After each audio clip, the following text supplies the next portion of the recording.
Welcome everyone for the group stage of today's WoT7 tournament.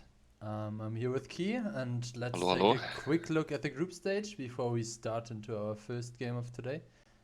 Yep, exactly. We can see Group 1 here, the second placing team of last WoT7 tournament, Goodnight Nomi, obviously being head of the group. Then we have tens, R equals U over I, that's MLGO and QtPie. And in Group 2, we also have... I don't know what happens now. I guess we will just start into the first game and look at group 2 after that. And in Group 2, we have the same teams, obviously. They're going to have their hands full playing two games at the same time. But yeah, we'll, I guess, revisit that after the game because it's about to start in 5 seconds. Himmelsdorf, Invilgo attacking first, double B, triple IS4, 1277, and an S-Kong for them. And for the other team, which is Invilgo, we have 5 113s and double B. So very aggressive lineup coming out for the side of Invilgo.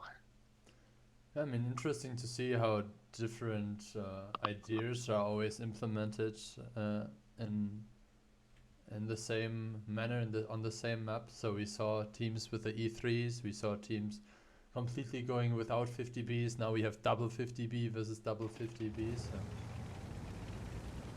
Yeah, obviously the IS4 picks sort of a bit countered, simply because there is Bs and 113s for the side of Invilgo. They don't really struggle as much with penning IS4s like Crownlungs or VZs would, but yeah, we'll have to see. That is very straight south aggression here coming out for the team in yellow, and we'll have to see if the 277 that we're following is able to pick up any kind of clue as to what's happening. So far, triple tank being diverted towards 8-line slash hill for the side of Goodnight Nomi. And Twist in the IS4 actually does get tapped here, down to 2.2k, makes it behind the house though, safe for the time being, so good stuff for the side of Invilgo, getting that initial damage in. Losing a slight bit of HP on one of the 50Bs, but I guess that's mostly down to ramming damage. Yeah. And that double B is going up the hill for Goodnight Nomi.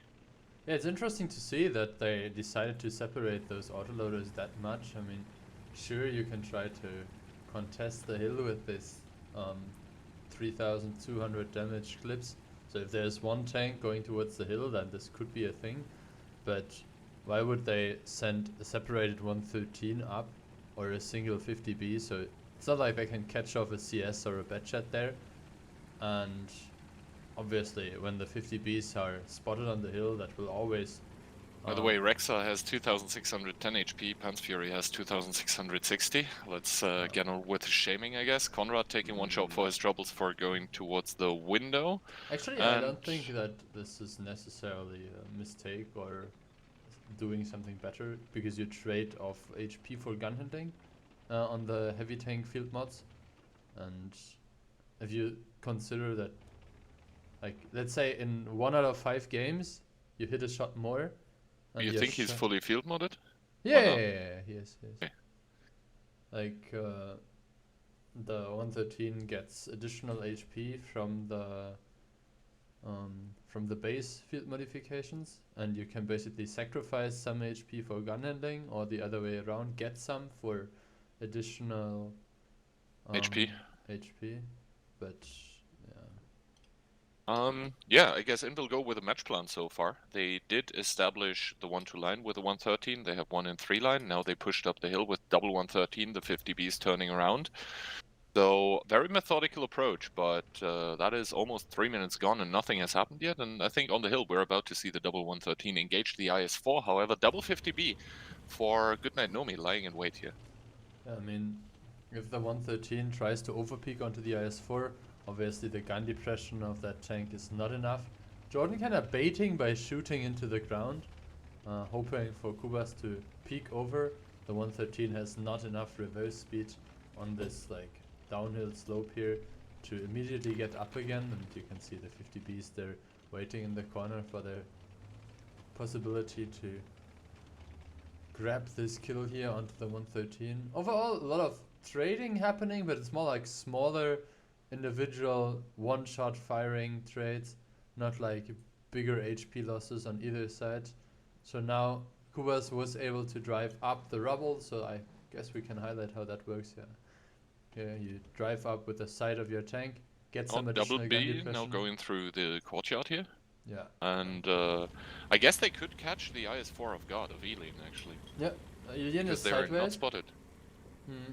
And I think that like the could 113s even- from the hill, they can actually punish. Like if Gurski comes behind now, then the 113s from the hill should be able to punish anyone trying to peek the what 50 a nice Bs. pickup. I mean, And the yeah, 113 Helium, didn't even get the gun depression, so both 50 Bs surviving on full HP, and all this time that they're using now is already time that they can reload. Look, it's like 15 seconds, and recheck will be reloaded.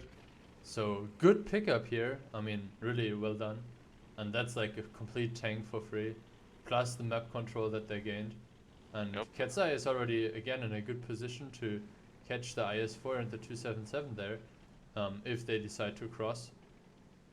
Now obviously if you take a look at the south of the map, the 113s will need a bit of time to get closer, but I really like what Ketzai is doing here. You can see he's waiting, making sure that the Bees can peek at the same time, and now the IS-4 Jordan will probably get at least, the 2 shots. It would have been nice to track him, but they should. I mean, they're driving into double 113 and Conrad is already coming around the corner, cutting off the rotation, so the 50B's probably sort of caught here, but the initial tank advantage that Invil Go got is probably going to carry them over here. As, on the A-line, there is that double 113 against IS-4 and 277, not going too well for the side of Goodnight Nomi either. Marcel now engaging Conrad as well, while the 50Bs for Invil Go get pushed. But while that is happening, and that might be a good pickup, I don't think it's even enough to kill both of the 50Bs, and meanwhile, everywhere else on the map, it's just a pure collapse. Now, one of the 113s on the A-line has actually gone down, and it's now a one-on-one Jordan against T-Sec. Marcel scrambling with his 50B to get around the corner to help his buddy in the IS-4 out, but the HP, they tell a different tale. It's just Invil Go 3k HP up as of now, and T-Sec even gets the pickup onto Jordan. Marcel with a good ram into T-Sec to bring him down to less than 1 clip, but yeah, Miku now getting shot by 3 enemy tanks. I think and he just missed one. Yeah, and Sokol driving away with the 50E. 2 minutes remaining, and well, he missed one shell, so unlucky. No way for him to finish up the kill. I guess it wouldn't have changed anything. Still, good stuff here from the attacking team, and I have to say, like Invil Go, this IS-4 pickup was very crucial. Like it was a very good move, and I mean you highlighted it immediately that the 50Bs were unspotted and couldn't really be punished for picking up the IS-4, which was sideways, so not even getting the gun depression there. Yeah, clean game by Invil Go, I would say. They just, they tried to feel out the enemy defense. Also, a shout out to the 113 on the hill that didn't overcommit, because like sometimes players get greedy and overcommit and then just die because of it to the double B. Kubash did not do that, so yeah, well done overall by the team that is called R equals U over I, so I guess the resistance in game. But yeah, we're obviously gonna call him Invil Go. Yeah, good stuff here also from the 113 players. I mean, they were kind of not highlighted in the game, but good shooting here. 5 kills on their board as well. And the other rounds, by the way, Holovnici, I would say unsurprisingly taking a 1-0 over Prykosaurus, and tense against CutiePie. Right now, the German team winning out there.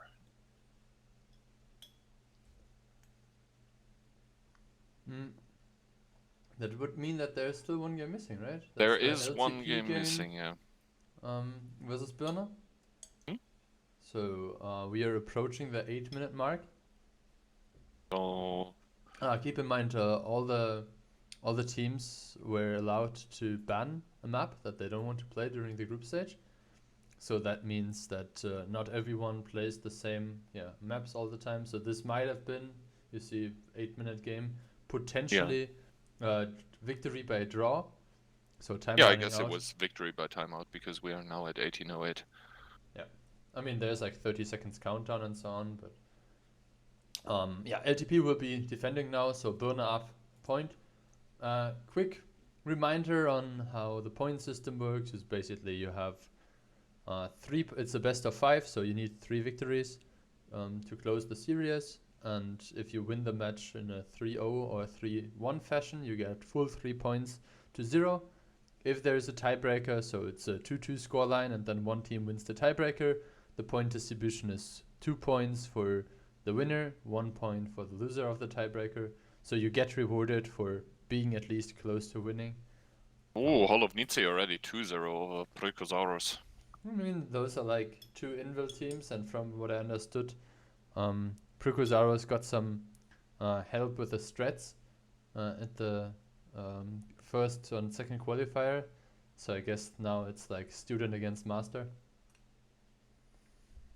I guess the master winning out there. All right, 10 seconds remaining here. We can take a sneak peek at the lineup. It is Triple B, holy crap, double IS4 and double S-Conk. So, wow, that clip potential, that's like 4.8k that the 50Bs dish out in like 7.5 seconds. So, potentially a lot of explosive power coming out from the now attacking team of Goodnight Nomi. Invil Go, on the other hand, double B 100 and quadruple 113, so they really like those Chinese heavy tanks. Well, explosive power is something that I usually have at the toilet, but we'll need to see if Invil Go can hold strong against this triple 50B.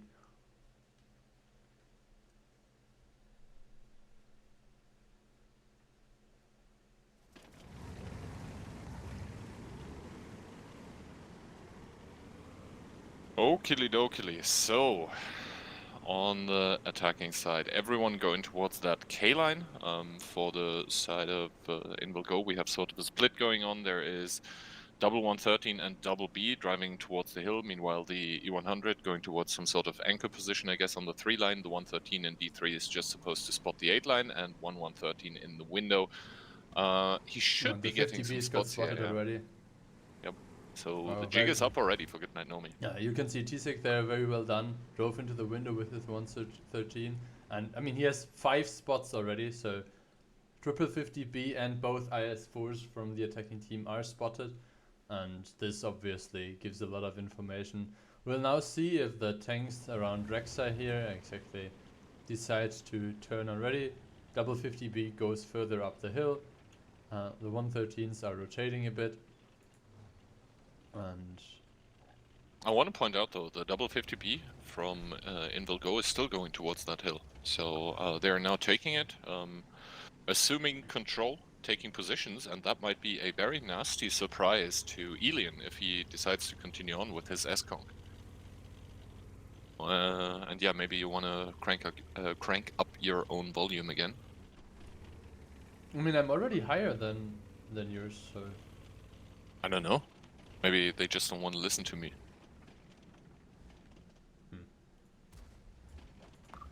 Okay, I added a bit more volume. Okay. Yeah, very good angle here from Ketsai. He took 2 shots, penetrated both of them, and you can see HP's already dropping on the side of Goodnight Nomi.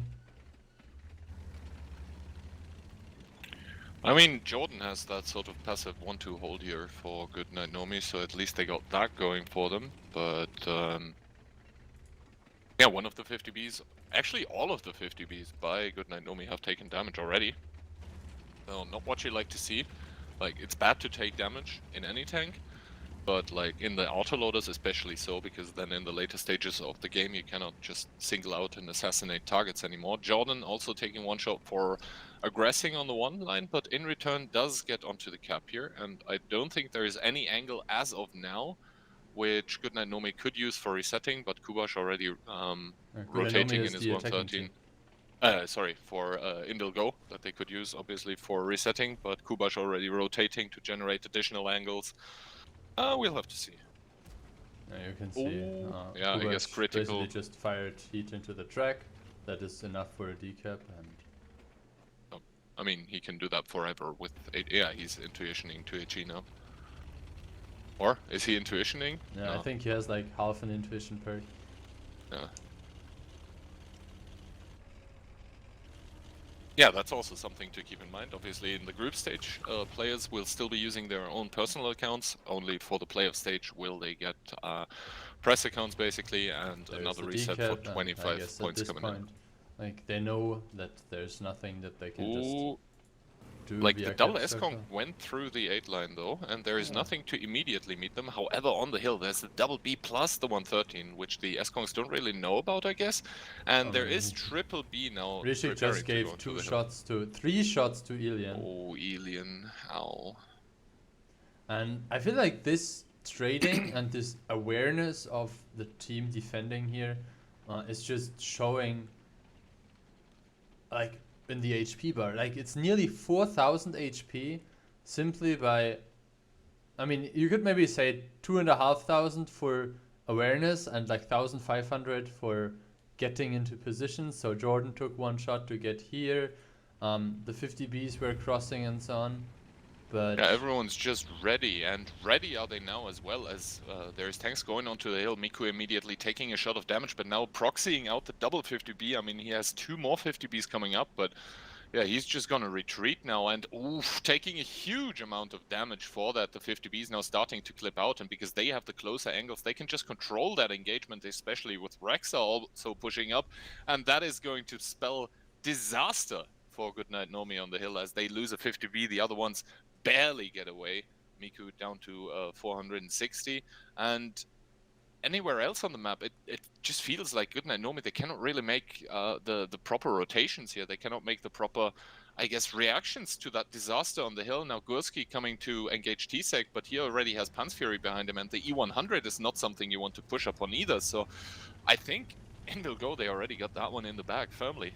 I mean, we are talking about a 6k HP difference already, and you can see here T-Sec and Pan's Fury are now in a bit of trouble. Conrad and Kubas are still a bit away, so Ram attack here onto Pan's Fury. He should be the first one to be focused out. 300 HP left onto him. Gorski should be the one picking up the kill. There it is, secured by Jordan, but the HPs are already all over. I mean, that's not winnable anymore. It's like 7k I HP mean, up. Conrad is even going for damage instead of on the kill for Gursky. That's how you know, like, what stage of the game we're at. I mean, obviously he has the higher alpha, but normally you would want to go for kill shots with a small gun E100 regardless.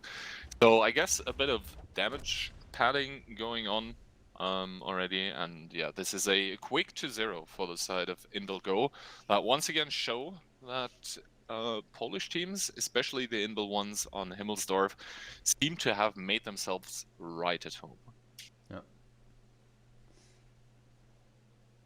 Is it, by the way, best of 5 or best of 7 today? It's a best of 5, yeah. Okay, so match point. I mean, Heading we over could to mines. theoretically think about adding best of 7s for the next time. For WoT7, it's only 8-minute games, so I guess that's like still acceptable towards players.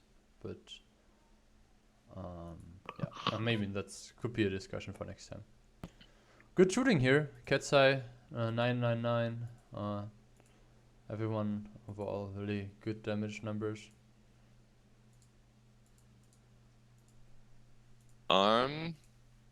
Other match results, I guess Tense against QtPie 1-1, and Prykosaurus managing to pick up a round against Hall of Nitsi here, looking to go 2-2 obviously, at least to take that point for going to tiebreaker, if not like take the tiebreaker itself. Even that also, 1 point can be that 1 point can be huge. Comparison. At 1 point can be huge. So basically how this works is basically like in hockey, if you manage to go to tiebreaker, i.e. overtime, basically you split the points 1-1, and for winning the tiebreaker you get an additional 1. Okay, so 1.5 minutes left, and we can already see the next map will be mines. I would say a small advantage here for the defending team again, so Goodnight Nomi will have the chance of recovering potentially with this mines defense victory. But we have seen attack from was it against I think remember it was some it was Czech against. team, no? I think it was against Los Pipas, where there was a very convincing attack onto mines already. So yeah, you can never say like, oh, this game is already played. Obviously, Go known to be one of those teams that likes those aggressive middle brawls. Similar to Prepalos, and I think it was Prepalos who was the team that was playing against Los Pipas in the second qualifier. But I might be mistaken.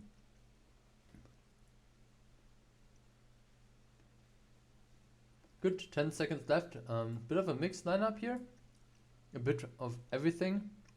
Yep, 50B, IS4, IS7, S-Conk, VZ, Batchat, CS. So not a single tank twice here. That is obviously the defending lineup, and it doesn't really look like a hard camp to me, but yeah, we'll have to see. And on the other side, I mean, Go, they love their 113s. 4 of them, 1 IS4, 1 CS, and I'm not in love with the STB, but yeah, Rishek probably the caliber of a player that can make it happen. I mean, like, Rishik is just so good of a player that he picks a tank that levels him back to playing ground. You know, like, when you're so good that you need to have some deficit to balance out the fact that it would be unfair otherwise.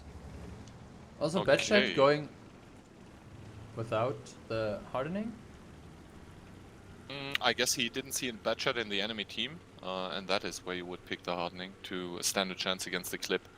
Yeah, but also the hardening gives you a chance to survive the 5th shot of a CS. That's what Switman would say. Obviously.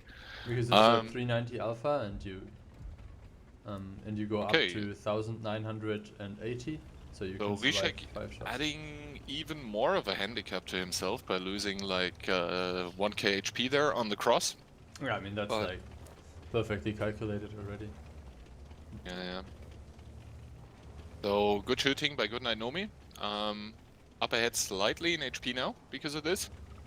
Obviously the hill going over to Go here, but yeah, it was clear from the start that with that lineup, you either go for a full 1-2 aggression where the STB spots and the 113s shoot and cross to island after, or you just contest middle, which is indeed what we saw.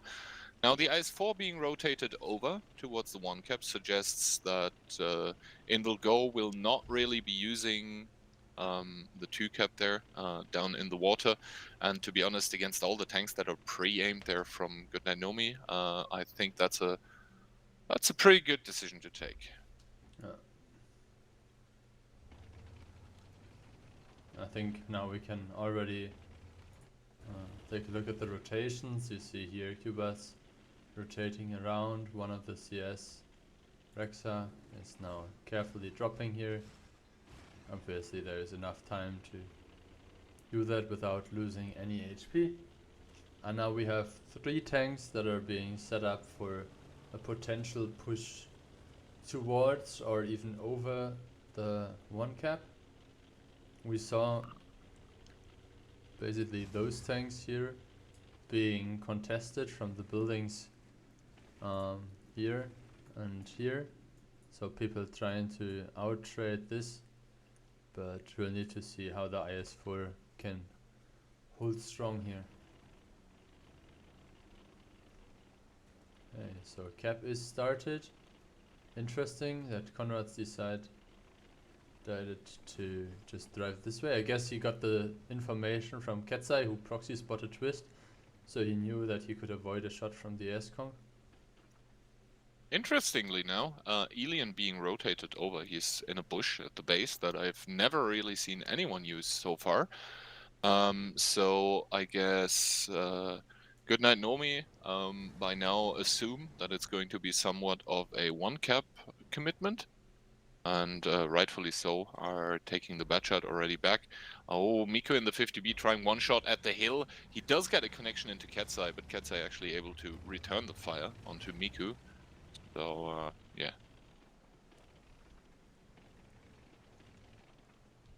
I mean, those kind of trades are usually acceptable. Oh, Miku getting blinded by Kubash. if you end up trading like 1-for-1 and both tanks were full HP before, but now you're already in the realm where you're like, okay, well, if the 50B goes in, are we able to maybe clip out the 50, like kill the 50B kill the before 50B he's able to clip out. exactly before he's able to clip out?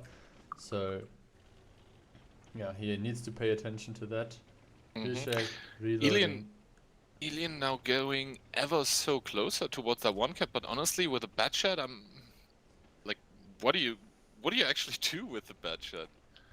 Conrad, taking now 2 for free here, so that is cap pressure gone for the time being. Sokol in his CS also being rotated over from the island. The IS-7 still holding his position there. I mean, Little Conrad does he is know. basically holding the first angle, while Rexa is holding the second one in the cap. Oh, we can take a quick look at how Rexa is positioned. I mean, you just saw the decap here. Someone basically shot HE to the lower plate of the CS, and yeah, that was already enough. What people tend to do, or we did in the past at least, was to HE over the trees, and there are like 4 trees in the cap circle, or 5 even, if you count the 5th one that is not in the cap circle, but you can knock over into the cap circle, and this can give some additional cover. Also, if you have a small vehicle, like an ELC even 90 or something, you can hide it here. Just take a Manticore, 5-head wine glass. Bars. But yeah, well, we take a look at those beautiful vineyards that actually do provide some sort of spotting cover. Cap pressure is mounting, only like 65 seconds left here on the clock, so that is the time window for Goodnight Nomi in which they need to do something. Obviously, Invilgo could opt to put a second tank in the cap to just make it, like, during the last seconds of it, make it more threatening. And yeah, I think Goodnight Nomi is sort of anticipating that. That is why we now see Marcel in the VZ and also Twist in the IS-4, probably preparing to make some sort of peek, because Rexa, yeah, he is in the open, but he's not spotted right now. That is why now we see them advancing, and there comes the shield by the 113, but it's still 13 seconds here, and now Twist and Marcel, they need to make something work. I don't think the CS is even spotted as of now, or the players don't have installed the Observer mod, but that is such a humongous chunk of HP that's being invested by the team in purple right now. Twist still alive and kicking now. Rexa does get reset, so I would love for the 2 tanks in the cap to just go behind the house and crossfire the IS-4 and the VZ, but we'll have to see how that one goes. Kubash able to pick up Twist just before he goes down, and that was 2 tanks for 1. Yeah, important to notice that in the meantime, Ketsa was able to cross into the H7 pocket, now able to push back Gursky here. Also, Pansfur and Tsek are advancing towards Jordan, who is sitting there in his IS-7 Sokol on a 2-shot with his CS. The HPs are still fairly even, but now with Ilian hopefully being able to reload his, or empty his clip before he's getting pushed by Gursky into the enemies again. I think Ilian just bounced 3 shots onto Ketsai. That is a bit of a disappointment from a Badjet player, so we'll need to check out that later. But the HPs are not looking good for Gnomi. Maybe the time will be enough of an ally for them, but Miku is down to 1300 HP, and obviously he only has 4 shots in the magazine, so even if he would have been reloaded immediately, Panzer should be the one winning this 1v1 here. Oh, the 113 actually bouncing a shot on the 50B here. Rishek able to crucially pick up Ilian as it's only 40 seconds remaining. Gursky in his S-Conk trying to remain safe here, but now T-Shek coming from the other side onto the 50B to seal the deal. And now only Gursky in his S-Conk remaining. And yeah, that's going to be a quick and a convincing 3-0 by the side of Invilgo, the still reigning champions. And the second placing team, oh no. No, it's not Invilgo who are the reigning champions. It's the other Invil team. Never mind. Holovnici. But yeah, it is once again a win for an Invil team here. Goodnight Nomi, the second placing team of last tournament, mind you, just getting 3-0'd, and it wasn't close. I tried to make it sound cooler than it was. But yeah, Invilgo in the past also have been able to pick up tournaments, I think. So all of those players, they know what it's like to win. For Goodnight Nomi, this time around, it looks like they know what it's like to lose. Yeah, Miku trying to do what he could from his position. But overall, Yeah, it seems like teams have figured out a way where they're able to generate one cap pressure, and so far the defending teams don't really have the answer to that. At least we've not really seen anyone with a good reaction to it as of now. Another result coming in, 3-1 for QTPie over Tens, so able to turn that 1-0 disadvantage into a 3-1 reverse sweep. And now Birne against LTP still going on, 1-1 the current scoreline, so I guess we wait until that game is over, and then we should have at least one more in that match. Yeah, it's interesting to see that the Hall of Nietzsche versus Precrosaurus game was four battles long, but still ended 7 minutes before the game that we just finished with only 3. Even though it didn't feel like our games were like campy whatsoever. So Do you know what that smell is? It smells like ESA. long games. Mm. I guess we can do maybe like this. I hope you don't have the... Which logo do you have for Birne? The Burner logo. Oh, why? It's so bad. Alright, so I guess we take a short break until the Birne LTP So we will game be number back 4 is open. any moment. I hope everyone is enjoying that gameplay of Invil here, and we will bring you a fight between a German and a French team next.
Hello, and welcome back to the group stage of the WoT7 number 7 tournament. We are back because Birne and LTP is still going. Current scoreline is 2-1 for Birne, so the German team winning out against the French one as of now. But there are results. That's why we are looking at the groups right now. Group 1, which is not the what we are about to see actually in game, is R equals U over I. So in will go one clean 3-0 over Goodnight Nomi. So that's why they're ahead of the group, also with 3 points. Cutie Pie, as they bested Tens in a 3-1 scoreline. And for the other group, I guess we'll be switching over to that one. There we go. Holovnici. I think they had a 3-0. 3-1. Let me 3-1. Yeah. So yeah, 3-1 over Prykosaurus. And LTP and Birne is still ongoing. LTP currently on the back foot. 1 point in the best of 5. Birne on 2, so on match point. And I guess as we go into the game now, we will see. Ooh, LTP attacking. No, actually, Defending. it's going to be Birne attacking, yeah, on mines, as it's game number 4 here. Double STB for the side of the OM players, together with the CS and SCONG and Triple 113. Now, Seppers and Timmy, I don't want to trash talk them, but they are not Rishik. I mean, maybe that's something good in this case. We will see. Oof. 705A, that already smells a lot like a camp. Yeah, 705A, you can put it below the hill and just get those resets because you have that impenetrable turret. Obviously, Birne in the fruity green and LTP in the traditional French white here, heading into this matchup. So yeah, let's see. 705A, double IS7, 1S, Conk 1, BZ, and double CS for the side of LTP. Let's go. Now we can see the setup here with the IS7 VZ is similar to what we saw from Goodnight Nomi. Both tanks should be fast enough to contest the ramp cross, so basically you don't drive up there, but you can give some shots. We will see here how this goes. STB side, very easy to penetrate. Yep, nice full clip by the 2 out of VZ 2, coming in. and good shot by the IS7 as well. So half the STB gun for Timmy, and Zeppers also took a shot. Now one of the CSs, I think, also. No, it's actually the IS7 who took a shot, and yeah, Toby in trouble on the 1 and 2 line in his CS for the team of OM also took a shot, but Spartan in his IS7 taking a humongous amount of damage for that cross, going down to a possible one-shot even, because Timmy from the hill is able to throw in another 400 with the STB. So I have to say, that's just a bit lazy driving. I mean, this is literally the difference between driving this way versus driving this way. Yeah, I think he was a bit late with his cross, probably pre-aiming towards the hill or something, but it cost him dearly. So Birne able to make up some of the HP that they lost before. HP advantage still in favor of LTP, like 700 HP. And now the middle is actually. I'm not sure how Toby lost so much HP there. I mean, the CS. He got spotted on the island. CS That's losing basically the 2 answer. shots of HP there. Also not the greatest start for them, but are now being rotated also towards the 890 line. Birne leading this game on a 2-1, or this match in a 2-1 fashion, obviously means that they could drop this round, but in the end you always prefer getting the W here, getting the full points. So now we'll need to see how this advance will work out. Overall, I like the idea of doing that early in the game. As we can see right now, neither the IS7 nor the VZ55 have moved, and the 705 will not be in position to punish the cross, so they are basically committing with 3 vehicles only onto the S-Conk. I would like them to just drive exactly immediately through the cap, ignore the cap at all, and yeah, push onto Ichas. And that's exactly what we're seeing with that triple Okay, 113. so now some damage one on the cross, shot but was given on the cross, one ended up in the ground, and usually now we will see the S-Kong falling back. Exactly, double tank will commit onto him, Lexa will cover him a bit, and two tanks immediately pushing now Oh, onto that's Mark. a double track onto Ishat's, by the way. Ishat's double tracked in his S-Kong, unable to retaliate here, so they could just try and take the punishment from the CS and instead DPM down the S-Kong as Mark hits out. He takes a lot of damage from behind as Noxious and Tankistador were pushed up in the IS-7 and the VZ. The STB's currently not really with the best of shots from the hill here, and now Hanfoger trying to do what he can against Ishat's. Once again a tracking shot, so those heats into the inside of the tracks really working out for those 113s, and now a good track shot coming out from Ishat's, but Mark is going to overpeak to get rid of that S-Comp, but that was a lot of HP bled for the team of OM here. Yeah, OM now has the gun advantage. They still have all the guns in the game, but you can see Toby is dearly in trouble there. Same goes for Smehate's Arty, and those 17 HP will be taken off by the next shot of reaction. Now down to 5 tanks. LTP taking a lot of punishment here for those overpeaks, and maybe Sappers can roll the 335 HP of reaction CS there. Sappers might be able to pick up the kill. No, only bounces on the track. Reaction still in a very shaky position here. He's trying to, I think, aim for... Where is he aiming? I think he's looking for the other STB, or CS rather. Okay, Toby just drove forward and gave reaction the kill. Yeah, not sure what happened there, but yeah, Sappers now repositioned a bit to get a better angle onto reaction, but reaction knows that he is a potential one-shot, so he will not move further. I guess we can see if there's any positive trading for either side here possible. The 113s trying their best to get rid of this IS-7, but the good hull and turret armor of the IS-7 should allow the tank to... Good shot by Tankistador into Hero here, I think dropping this him is down just to a matter 87. of HP disadvantage right now. I mean, good shooting here onto the VZ, but now both tanks are...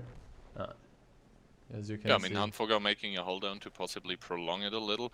All the HP from Burner is right now on the STB, so from the hill is where the moves need to be coming from, but he has Spartan already in his IS-7 pushing up the island, generating additional angles, and good shot by Noxious Baboon into Sepasate's Arty, the STB armor. Once again, not holding up, and yeah, Lexakun is going to get the next pickup. He's going to go close onto the 113s, which have all died now, and yeah. This is going to be it. Birner controlling the hill, but not much else. I mean, now it's just a matter of either waiting out the time, which obviously is allowed as the defender. They're fully in control of the game. I understand that they don't want to risk anything at that point. There's still the option of getting a blow up or something like that. If they're unlucky, then Reaction and Spartan could both be picked up with one shell. But in the end, this should be a pretty safe victory here for the defending side. And I guess both teams are already discussing on what they want to do next. Do you want to have a quick look as to what then? Also, why does Tankistador have his boosted rammer in the second slot and the turbo in the third one? Yes.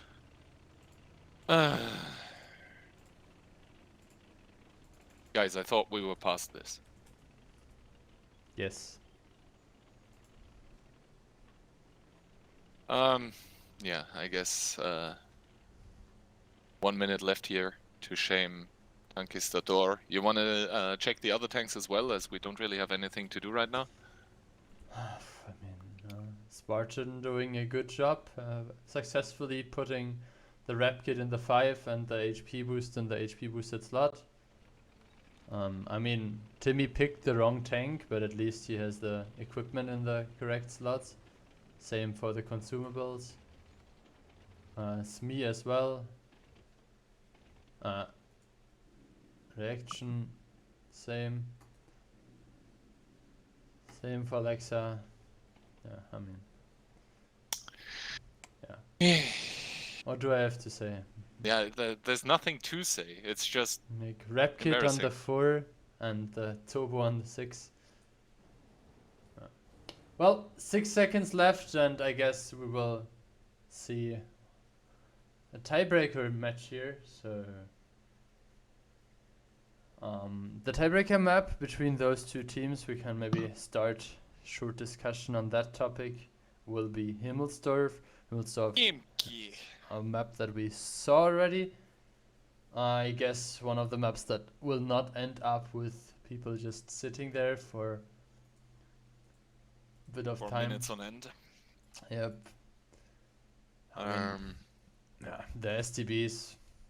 What am I supposed to say? Yeah, no, I hate the STBs as picks, and to be honest, yeah, it just didn't work out. Like this push down the eastern lane that OM attempted, I super rarely see it working. And even though the shots by the 113s onto the track with damage from Ishaz were beautiful to see, in the end they just bled so much. You see Lexa top damage just because he was able to continuously farm those 113s that kept trying to peek the S-Conk. And the S-Conk, with fully field modded out, with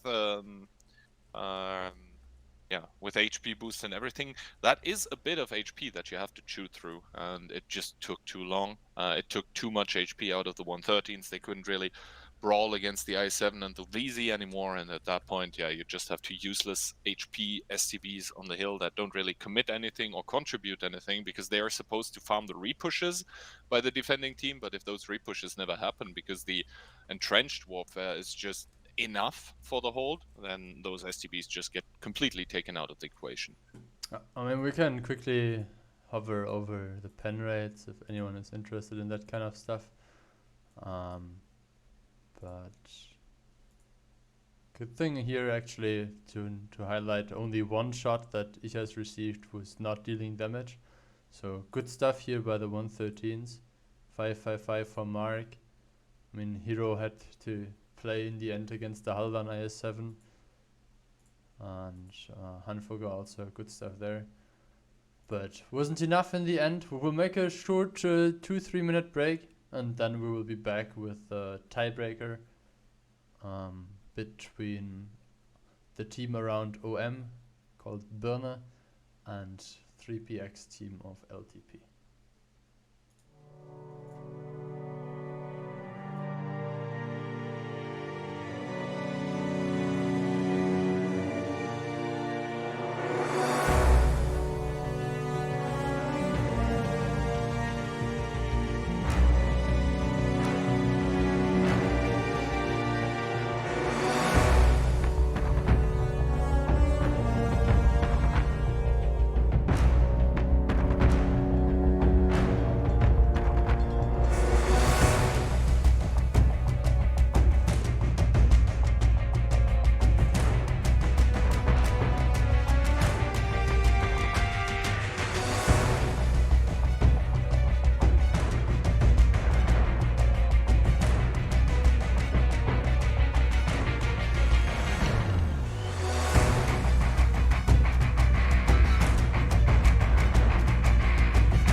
Okay, we are back, and it looks like the Himmelsdorf game will be defended by LTP. So Birne will be on the attack. 30 seconds to the start of the next round. We have a triple 113, double 50B, an E100, and a 277 for the defending team. And yeah, we will need to see if this is heavy enough to withstand a potential push. We've seen Birne coming with very aggressive openings, but obviously they can also opt for solutions around an E3 maybe, or IS4s. So All right. good. So IS4 it is. Triple IS4 for the side of Birne, an E100, 50B, and a bad shot. What do you think about the 277 here? Never a big fan of the 277, to be honest. Simply because I hate the gun. But some players are able to make it work, so not hating it on it as of yet. We'll see. I'm mostly interested as to how the interaction with the 50B and the Batchat together is going to work. Because you can play both of those tanks together and sort of replace a 50B. You have one more shot in the magazine. IAU on Himmelsdorf, not really sure if I'm a fan. I think I would go with IRM instead, but I guess personal preference for Toby. For the side of LTP, we see a sort of CSA and also Invil-esque opening, just going full 1-2 with the E100 in the 3-line to sort of anchor. And for Birne, we see B and Batchat on the hill, the rest of the tanks on the lower streets of Himmelsdorf in the south, but they need to be careful. Spotted. Yeah, the E100 was spotted, the 113 and the 277, so that even though first tank's taking damage here, and now it will be crucial for them to make sure they're not just getting over pushed. Yeah, that triple IS4, like that's a lot of HP and a lot of beefy stuff concentrated in the lower streets of Himmelsdorf, but you see a lot of tanks by LTP actually in that area. Silent now getting pushed upon and taking a shot of damage, but I'm a bit afraid for Birne here that they get carried away with that aggression with the IS4s, because now there's the B also coming from LTP together with double 113, 1277. The second B is up there, the E100 is now crossing southward, and that triple 113, they might find themselves in some sort of a crossfire here if they're not careful. Yeah, the triple IS4 that you just called 113 is now being approached by 5 tanks from what it looks like. So far they did a good job in step by step falling back and only giving them certain angles, so coming one by one. Now the 50B and the Batchat should have actually a good timing. The 50Bs of LTP are just around the corner, and now the clipping has started. You can see the 50B tank Histador already dropping to a one-shot. He was not able to retreat, and neither empty his clip, so Spartan should be the next one to fall. Zeppers in his 50B drops as well. Toby will do his last shot now, should be able to retreat back behind the rack, and you can see reaction now empty. He should be able to retreat behind the corner, but yeah, as you can see, Hanf Ogard was able to turn his turret, now focusing on Lexakun, and this is a good start for Birne.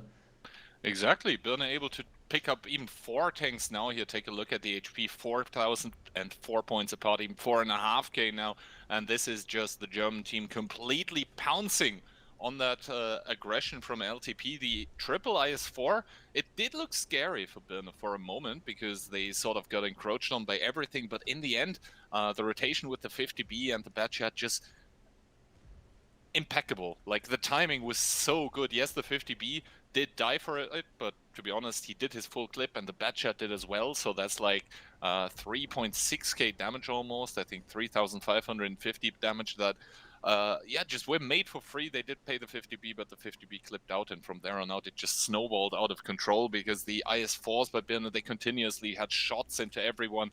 The 50Bs from, or the clip tanks from LTP just yeah, they didn't really have a chance to get into the game properly. Yeah. So good stuff from Birne, picking up the game, picking up the second point in this matchup. That might be very important later on, and LTP are going to have to settle with only 1 point from that tiebreaker.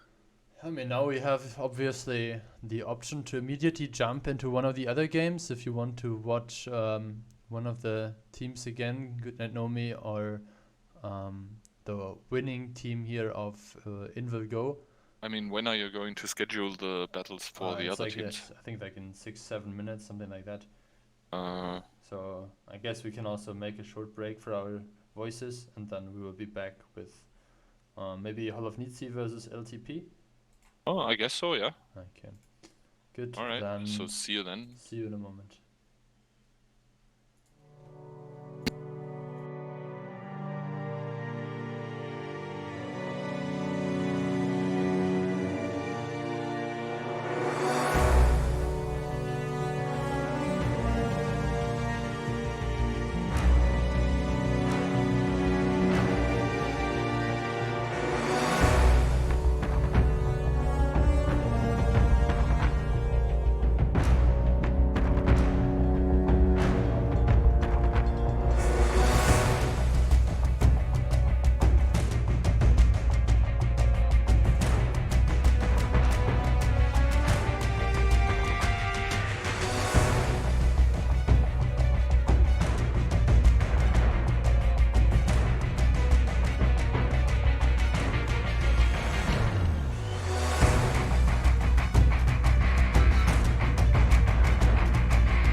Hello there, and welcome back to round number 2 of the group stage in the WoT7 number 7 quali, or rather group stage.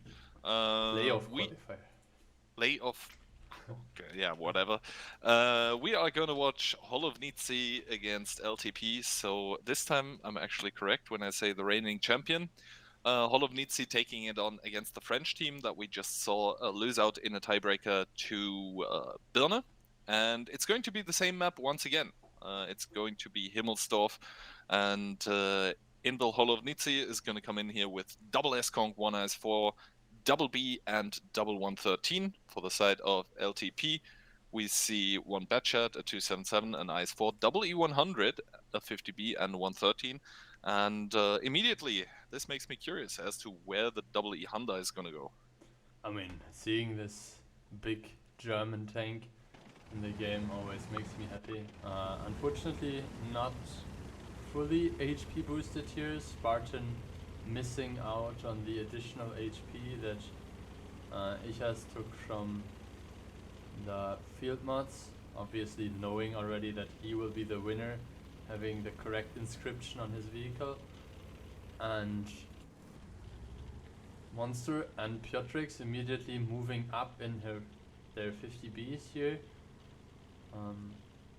Yeah, I mean, this is what we've seen Polish teams do time and time again. Same for CSA teams. Just leave one tank in like D3 to spot the 8-line cross, and the rest of the tanks just booking it down 1-2, establishing there, as we see, Sokar, Monster, Mentos, all of them just taking position after position, securing that southern part of the map.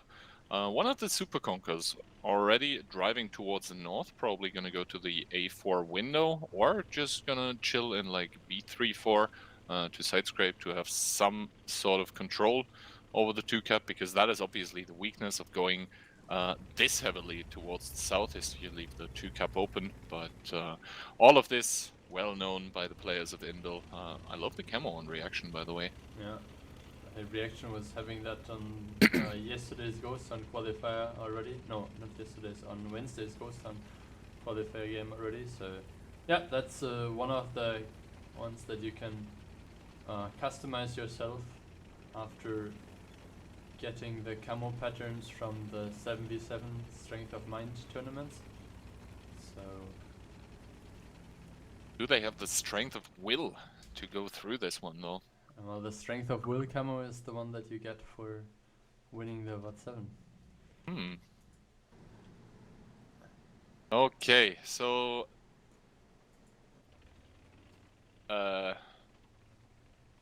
one second.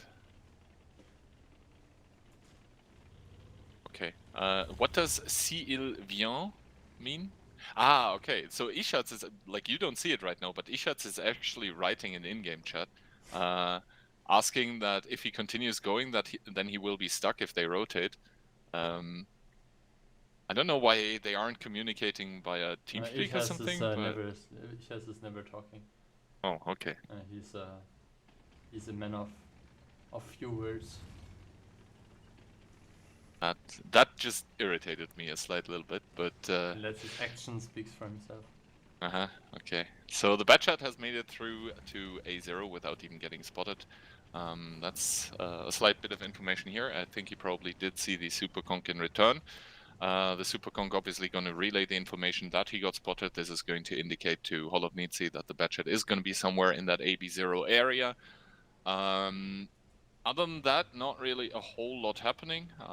Tanks by the Frenchies being rotated south again. And that's sort of it, right? That is sort of it. 3 minutes, 30 seconds gone here. I guess the most positive thing that you can say is that neither team has so far lost HP. Yeah. And funnily enough, even though LTP have 2 E100s, they have less HP 100. I mean, that's probably mostly because of the Batchat. If you see, the lowest HP tanks are the 50Bs on Holovnici's side, and they have like 500 more HP than the Batchat. Okay, now it looks like the gig is up. Reaction and Spartan have both been spotted. and that usually should allow. Oh, that's a nice position by eShots. I didn't know that existed, but yeah, he'll have better shots from out there than he normally would. Above that fountain, he does take one by Never though. Not Nice sure if he even position. saw him. Yeah, I didn't know it existed. Like, and it probably would be nice if Never wasn't there to punish. Now we will obviously see a rotation. Lucky in his S. Never getting punished. I think that was actually the 113 from the top side here. Yep. Yeah, so the main idea, we can just buy that time, is that there has to be some kind of cross towards this area to decap the bedshed here, and as you can see, there are all the guns aimed towards this cross to punish 50Bs or whoever is bothering to cross there. Knowing that, they will obviously try to do that in a way that not all of the tanks are going one by one, but it's more like a bulk of vehicles crossing. And good setup as well here from the 277.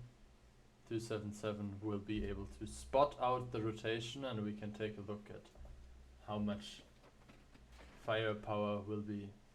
The thing is though, like, it's only 2 minutes 30 left, and while it is 30 seconds on the cap, like, what do LTP do after the cross? Like, they will get the reset in. You can see now the S-Conk is taking the fire, the brunt of the damage. Another good shot here coming in by Silent.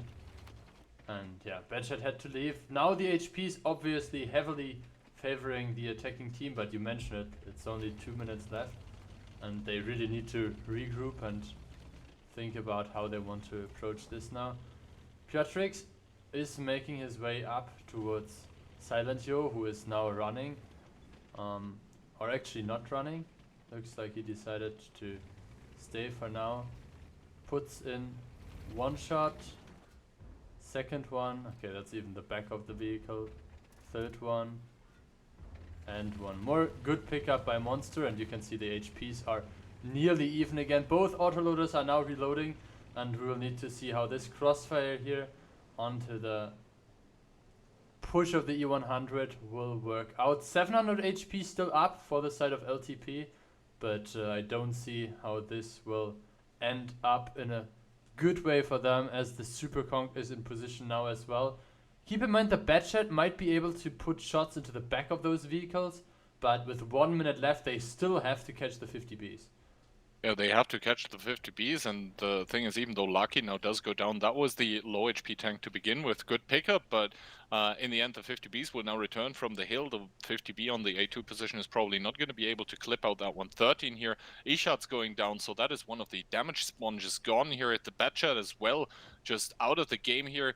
The IS-4 is just getting pummeled to death by the S-Conk, the 113, and the IS-4 Spartan not able to finish off the 50B named Piotrix, and that is going to be a good hold by Holovnitsi here. I like the damage on the cross, I like that idea, but 1, it was a lot too late. 2, they lost the 277 in return, and 3, why didn't they do it so much earlier? Like, isn't that the same as in it was too late?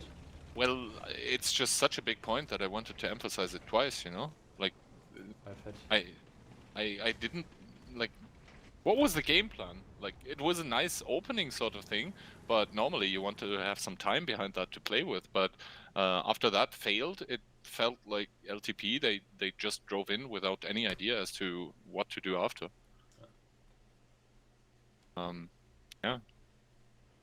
The weird stuff by the Frenchies. On the other side, just controlled, good hold by Holovnitsi that are gonna put themselves up 1-0 in this best of 5, and yeah, I guess it's pretty apparent who the who the favorite is in this matchup. I mean, reigning champions, and that's just all there is to say about this. Other results? Call Me Reaction losing against Call Me Piot, and Silent Yo losing against Monster Yo. Unlike, I guess the original is just better than the knockoff, you know. Yeah. Okay, let's take a look at the other scorelines. Keep in mind the other games have started a bit earlier, so Goodnight Nomi leading after their 3-0 defeat over QDPie. Tens down a point against the very victorious team of Ketsai that gave Goodnight Nomi a bit of a lesson in the first round. Holovnici, as we just saw, leading 1-0 as well, and Birne, a team that so far was never able to even make it into the group stage, is now starting to secure at least the lower bracket slot already, and if they continue like that, they could end up with an upper bracket position. Yesterday I saw some comments saying Group 1 is basically free for all. That might ring true. I mean, Group 1 is dominated so far by Ketsai's team. But the rest, I think, is just up for grabs. I mean, Goodnight Nomi was very strong in the recent tournaments. They got twice second place in a row, if I remember correctly. Or no, they were even first and then second, so they won the, I think, 5th iteration of WoT7. Did they? No? I think so. I thought so. Okay. Can't remember. I mean, me and my brain, we are also getting older. I mean, yeah, usually that's your excuse, but yeah, no, it's. I thought if I use it first, then you can copyright it. You mean? Mm-hmm. Anyway, 20 seconds left here for the second round in between Holovnici and LTP. Holovnici this time is going to be attacking, and it seems like they're doing so with a B, double IS4, 1277, double S Conk, and a CS63. So no jump, super heavy power. Power. Other than that, fairly, I would say fairly standard lineup for Himmelsdorf. And for 3PX, once again, the double E100, double B, double IS4, and the 113. So Mentos and his CS will definitely have an advantage when it comes to the rotational power.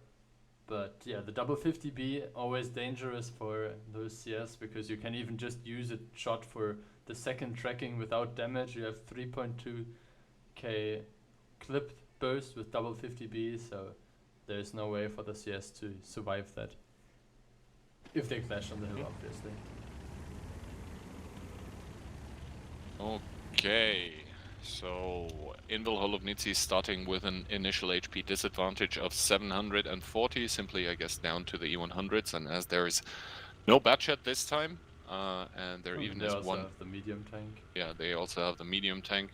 That isn't fully... okay, he doesn't have 2.2k because it's not purple hardening, I guess. No, it's just that she didn't go for... Can't you go further if you add some more... Huh? No, I was thinking that he should be able to get higher than that. Yeah, normally I see CSs with 2.2k. 2.2k, yeah. So I guess he just didn't select one of the dual modifications. On the other hand, that is a very, I would say, defensive hold, yeah, by LTP. That is not a lot of aggressive positions taken. Not to say that is just, you know, a camp in there. Obviously, camping can be good against some teams, but giving a team like Holovnici this much map control this early into the game can come back to bite you in the ass. Let's just say we'll that. Basically see now the CS making sure he gets all the information that he can. The 50B will stay on the hill for now to see if there's anything in the inner courtyard. They already cleared out the D-line position, so I guess we can quickly mark that on the minimap. So they spotted out this here, the CS spotting out all this street here. Same goes for this position. We can also have a short peek here into this area to control this angle. The 277 will now control this side and also this side. And we might actually see a commitment that I haven't seen for quite some while, and this is basically something like this here. So you commit onto the 2 cap while having Some vehicles kind of cross-firing here on this side. Okay, information gained now. E100 does get spotted. The CS in turn did not get lit up, I think. And that is a first shot. First shot of damage of the game, just around 2 minutes 40 seconds in. And I don't think Mentos even got spotted for that one, so he's going to force Ichas off the angle. I think Ichas just doesn't have ops mod installed. Oh, okay. I mean, he did just try to fire back here. But yeah, Mentos winning the trade so far. Yuzek now taking one by the IS-4, but that is additional information gained for the team of Holovnici. And now Mentos is going to make his way around to just maybe get some shots into Lexa, but Lexa is obviously not going to peek at all here. He's just there to give the resets onto the cap, and so far he's succeeding in doing so. I mean, trading very well against Lucky. Trading against Lucky, but Lucky is not the one in the cap circle. So, yeah, interesting stuff here by Holovnici, basically putting the IS-4 there. And there is just double Escon gaming, so that is a good counter, or a good way to counter the IS-4 providing the decaps. And this in turn is going to force LTP in sort of a reaction, pun not intended. As the second E100 now does get spotted out by the CS. So Holovnici, they know very, very well where the tanks are going to come from. And you can see Never in the IS-4, Piotrix in the 50B, all of them, basically every single gun by Holovnici is just trained at this corner where the LTP tanks are bound to appear. And we'll basically end up with a push being fully spotted behind Ichas. 50 seconds left on the cap. Now they're basically deciding on which order they want to approach there. Soka still trying to provide information about the D line. He will immediately move up either to crossfire like this, or to rejoin his buddies like this, or even like this. It looks like they're now decided that... Oh, 2 tanks now on the cap. That is 10 seconds only, and this needs to spring Lexa into action. The repush also coming in, finally a decap, but Lexa did pay a lot of HP. I think he just shot Monster's track to make sure that... Oh, good shot by Soka, and yeah, you can see the bleeding. Lucky picking up the next one, and this is already 2.5k HP advantage. There are still 3 minutes left, and decaps are still an issue. Decap's indeed still an issue, as there is triple cap going right now, and even Mentos now getting pulled closer. So as soon as the engagement happens onto the tanks in the cap, that is basically when every single gun by Invil is going to start firing again. The 277 by Sokar after the nice shot into the 50B that you mentioned out. Smartly did go back a little, is now getting support by the S-Conk, and yeah, Mentos now the third tank on the cap, and he's not able to get resetted. So I think they don't even realize that the S-Conk left, because Yusek and Monster are still pretending that there would be someone behind them. Mentos now is getting pushed by the 50Bs, by the 113s, but everyone is currently trying to focus out Monster, who's an IS-4 with nearly 3000 HP. And you can see the HP are being traded on both sides. Monster, you will now try to get safe, try to at least provide a hull down for his S-Conk, and now the repush is coming. Spartan, the first one on the menu. Piotrix is sacrificing some of his HP to reduce the aggression onto the other guys. He is sitting on full HP. He will be able to empty his full clip. He has 2 shots left, 1 more into Ichas, and Ichas should fall now. Okay, he puts in the last shot into the 50B, but taking a look at the HPs, Holovnici is firmly in favorite here, firmly in the lead, and this should, even with only 1 minute left on the clock, be another victory for the Polish team. Yeah, firmly in the lead, fully in control as Mentos finishes off silent. And yeah, Call Me Reaction about to go down in his 50B, and then it's just clean up here onto Noxious Baboon in his IS-4. And once again, you have to give it to Holovnici. The games that they play, the games that they win, they just look ever so clean. Like, that was... It's a very controlled approach. They always have creative ideas, like exchanging the CS with a S-Kong, pretending that there would still be 3 vehicles to push onto. Good stuff here. And yeah, Holovnici just finding the right answers to the questions that LTP was asking, just able to tactically counter every single thing that LTP had put up as a roadblock, and Holovnici, I would say very deservedly so, 2-0 up in this matchup. Oh, Yusek. He Oh, even put a he ooh, even put a Yusek big shot gamer. of team damage and still has 5k. I mean, team damage is also damage. So he has a 5.4k even. Yeah, good On stuff the from other Never side, there as well. I mean, Monster was the one shielding them, so can't really blame him for being on the bottom of the leaderboard.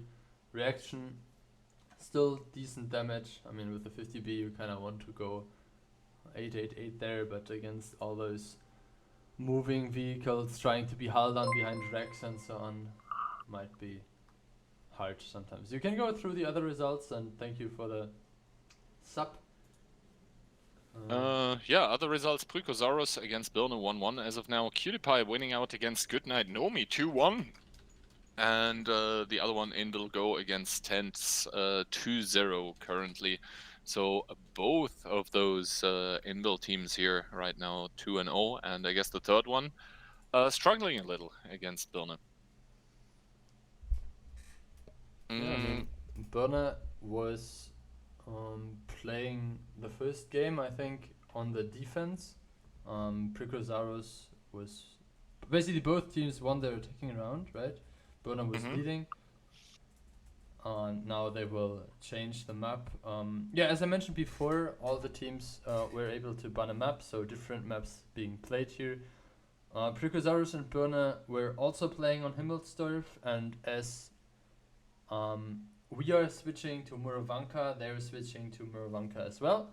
In the other group, where the games between Goodnight Nomi and Cutie Pie are running right now, the maps are Prokhorovka and Steps. So now we should see a defense on Steps by Cutie Pie, and that could lead to them getting the 3-1 victory for the full point finish. Okay, then let's focus once again on the match at hand. Holovnici against LTP. LTP desperately needing that round to stay in it, while Holovnici, obviously, they want to do it 3-0 clean, just go to the next map, don't reveal too many strategies, because obviously all the teams in the group stage will have to upload replays for the others to study. And Murovanka is, yeah, it can be sort of defense-sided. We did see some attacking wins as well. Going into this, the Polish team on the defense coming in with a T100 and STRV. That's not something you see a lot of times on Murovanka, at least. More like Prokhorovka tank. CS63, Eskon, Kran, and double IS7, and for the team of 3PX, we also have a T100, so that interaction in between Mentos and Tankistador is going to be crucial. Then we have a Leo 1, not a big fan, personally. CS63, Eskon, Kran, and the double IS7 as well. So basically, trading an STRV for a Leo 1, are they? Well, and I mean, the STRV is known to be a vehicle that is good if you have tanks driving into you. So on the defending side, I guess that's the vehicle that is favored. And the Leopard will really need to try digging out the T100 with some blind shots maybe, or potentially getting some decap shots, not decap, defensive shots from the back into some pushing vehicles. But yeah, you can already see positions are taken by Holovnici here.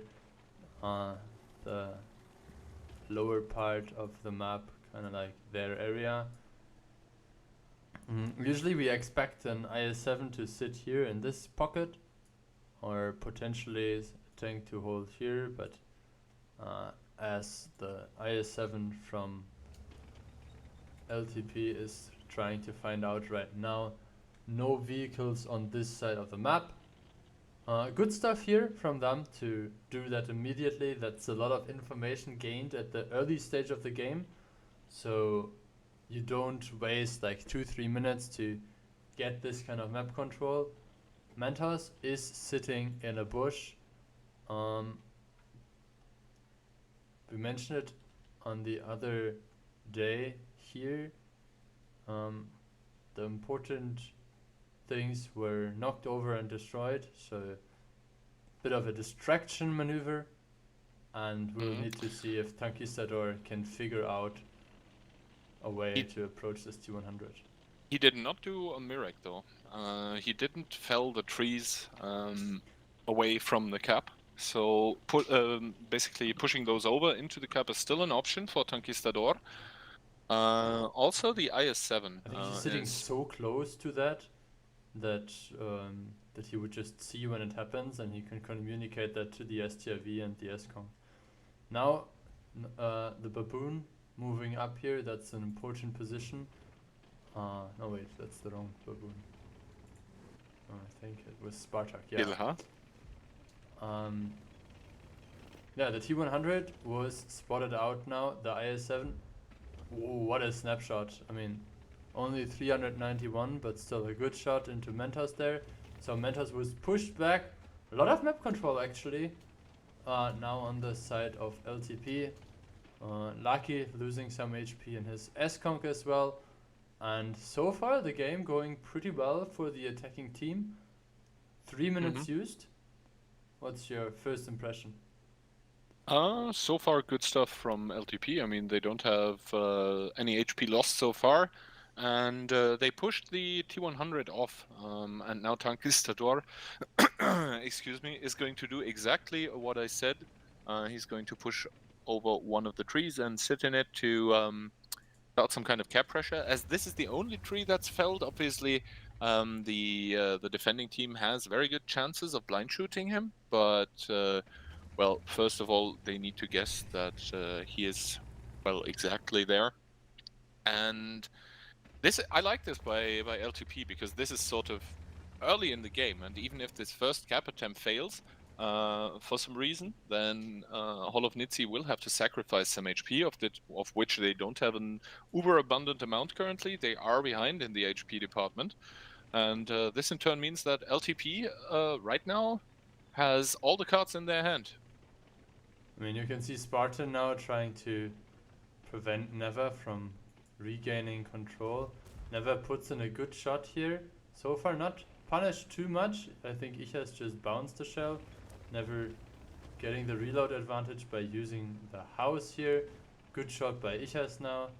Soka putting in one, Never putting in another one. Spartak dropping to 900. Ichas with another shot, the leopard penetration. Not struggling here with the IS-7. And yeah, with another good shot from Ichas, he is bouncing not a single one so far. Yeah, I mean, Ichas with the full cope. There is the first shot. Yeah, I mean, you did cast the curse him there a little, but with the full cope, also with the IA setup, and while all of this is going on, 24 seconds on the cap, and reaction in the CS is actually driving towards it now, probably going to make a shield for the T100, as Mentos is now driving in his T100 respectively, and those decap shots will need to come in like 5 seconds, because oh, finally, there we go, last second, almost. So Conquistador and Reaction both are going to drive off the cap. If Reaction is there 2 seconds earlier to just shield the T100, I think that's game right there. But yeah, LTP regardless looking good. 3k HP up. Mentos is a one-shot. Reaction picking up the S-Conk. The T100 falling as well. And I think the French team with the pickup of the IS-7 too, and 2 minutes and 33 seconds still left, they do have found the opening. I mean, you can see the STRV here now retreating, wasn't really able to provide anything this game, and Holovnici getting maybe a bit over-eager with this very defensive, if not campy approach here against LTP. Monster picks up the kill. I mean, he obviously knows how to penetrate a super Kong. Spartan puts in one into Monster. Piotrix now spotted in his corner as well, trying to bounce some shots, but this match will go for a 4th game. Exactly, Piotrix now getting picked up here in his STRV in the corner, and only Monsteo remaining in this game here, 1 minute and 45 seconds. That is going to be an abundant amount of time, as he does get picked up by Ichats. And we are, as you said, headed for game number 4 and 7,500 or 7,000 HP remaining. That is a lot to still have left on a Muravanka attack. Well, in the meantime, the team around Ketzai made short work of tens down 0-3, dropping immediately to one of the tournament favorites, I would say. Yeah, I guess. Very strong performance from that team so far. Overall, I would count like Holovnici, Go, and Goodnight Nomi as the contenders for the title this time, I would say. Okay, well, talking about these teams, Holovnici up 2-1. You just saw them dropping their first game in this match. Birne also again up 2-1. They are now, let me see, they are now defending on Murovanka, so that could be an advantage. That could potentially also be a 3-1 for them. Yeah, as we mentioned, Tens is out for this round already. And yeah, one of the tournament favorites here, losing 3-1 now to Cutie Pie. So Cutie Pie also putting good points on the board. Good points, important points, obviously.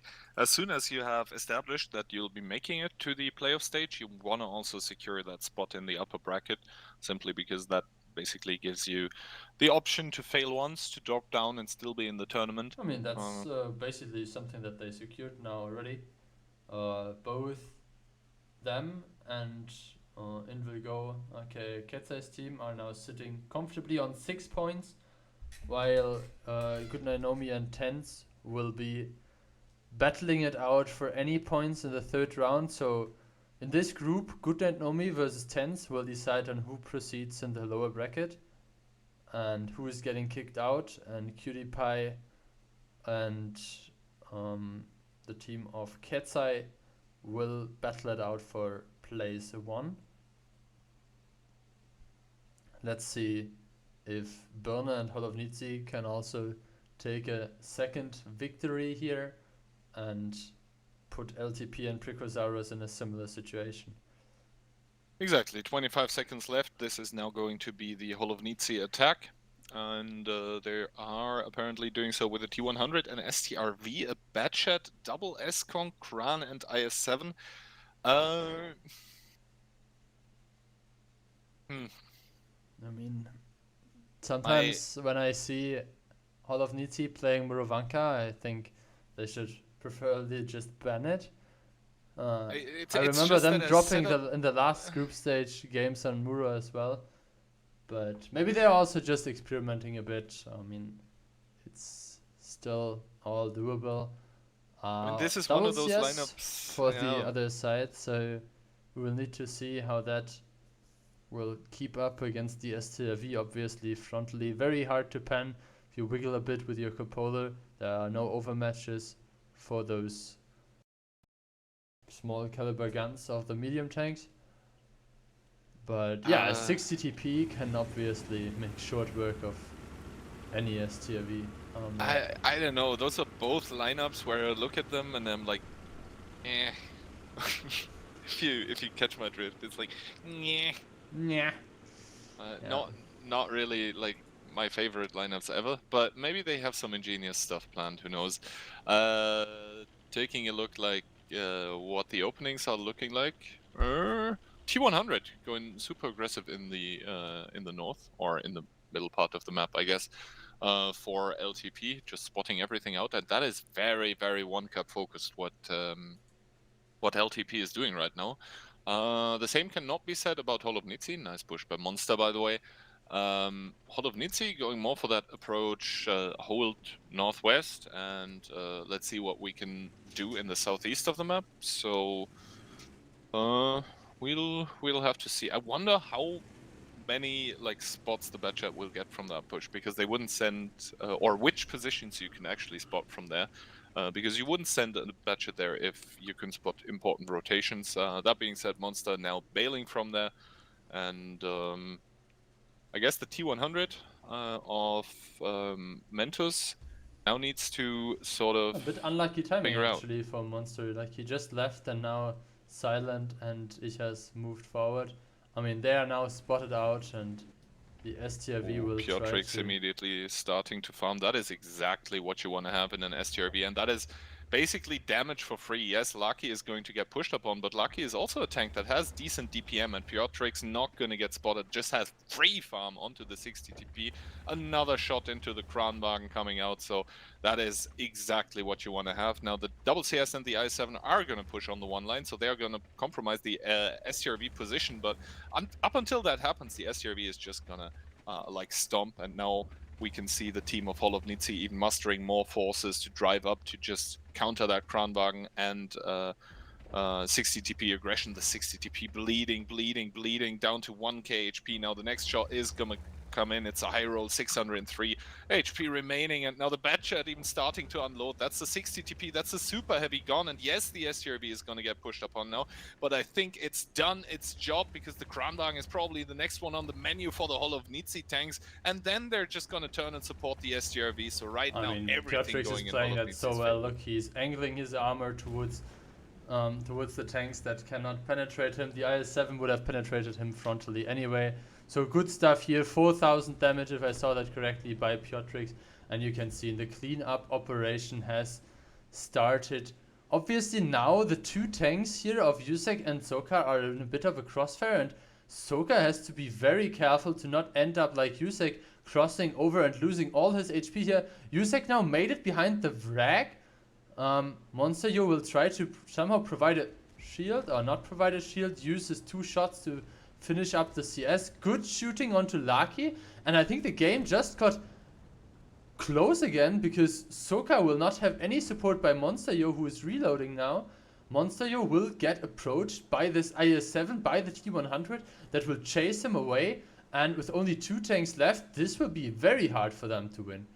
Yeah, exactly. Like, I maybe spoke too soon when I said that the bleed is too much onto the Kranwagen and the 60 TP. It was a lot, to be fair, yes, but it just gave enough time. Oh, actually, Conquistador just bounced on Monster in the bat chat, by the way. And Monster seems to have reloaded now, so he's going to start chasing that T100, bouncing once more on the T100, only taking its tracks off, getting finished off by Spartan in return. But yeah. Yeah, I don't know what this weird overpush was. Like, I mean, they tried to clear this area, and that I guess fully made sense. And the STRV had a good position. He did the damage, and then this move into the ditch here, while there was the T100 doing damage, the S-Kong dealing damage. I have to say, I'm not convinced of that move, and sure, you're not that far down in HP, but how are you supposed to catch the T100 that is potentially a 3-shot for the IS-7 in 3 minutes, while there is a Super Conk and another IS-7 as well? So, yeah, LTP putting on a good Moravanka show. And I guess if nothing extremely extraordinary happens, we should be headed towards the tiebreaker. Not something which I would have predicted going into this, but then again, if you basically go into Prokhorovka, what seems like completely unprepared, then I guess you deserve to lose like this. Oh, we will need to see who had the more convincing attacking round here. Obviously, one team will be allowed to pick the tiebreaker. Never just making it short, I guess. There's no need to wait out this 2.5 minutes. I mean, yeah, Conquistador now coming close with his T100, and obviously the LTP tanks are not gonna like do any dumb stuff. Ooh, Never is going to not find Conquistador now. Conquistador playing with the double bushes here. Good showcase of camo mechanics. I guess wannabe T100 light tank players take note of how exactly he's playing that one, as he's not making any mistakes currently. And yeah, Never, I guess just driving in, he knows it's over. And this is going to conclude round number 4 in between Holovnici and LTP. And indeed, LTP is going to get 1 point at least from this, and they are probably looking for a second one in the tiebreaker. Yeah, I have to admit, I was predicting Holo first, LTP second, Burner third, and Pricosaurus fourth. Burner and Pricosaurus now went to a tiebreaker, and Holovnici and LTP on a tiebreaker as well. So I think this group is not over whatsoever. Yeah, this... I mean, great stuff here by the STRV. 13, 13, 12. That's really well done. But I have to say, this overpush by Soka, Yusek, and Monster, that didn't really work out for them. Mm-hmm. Yeah, completely. Also, I don't know what Other happened results? to the T100. I don't know, that went not so well for them either. Yeah.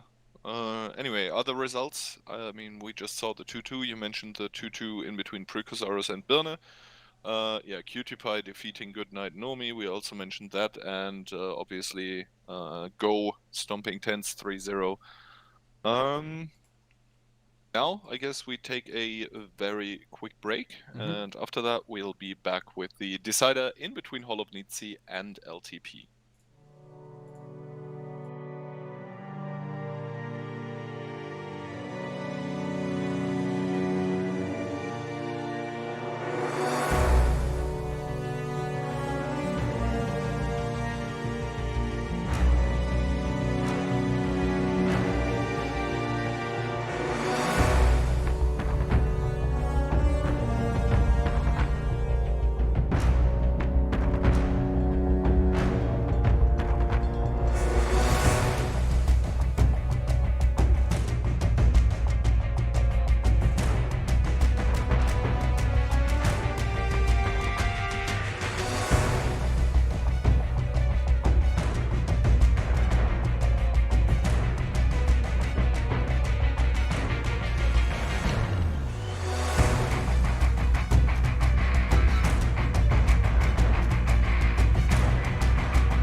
Okay, we are back, and as you can see, this is a Mainz defense played by LTP. LTP will be playing with their 705A again.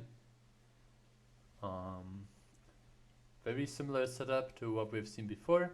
Ichas again in his Super Conch, the double IS7 that was previously used, one on the island and the other one on the lower water position, aiming towards the ramp with VZ55. And interesting, Ooh! Monster coming in with a 13105. Now that's a tank I haven't seen in a long time. I think since last group stage or something. Monster with a 13105, double CS63, one IS4, triple 113.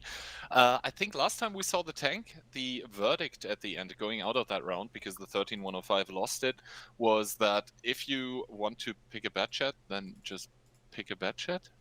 We'll have to see how this one goes. 13105 obviously shorter clip reload, still 3 shots in the clip 390 alpha. That makes it 1170 clip potential.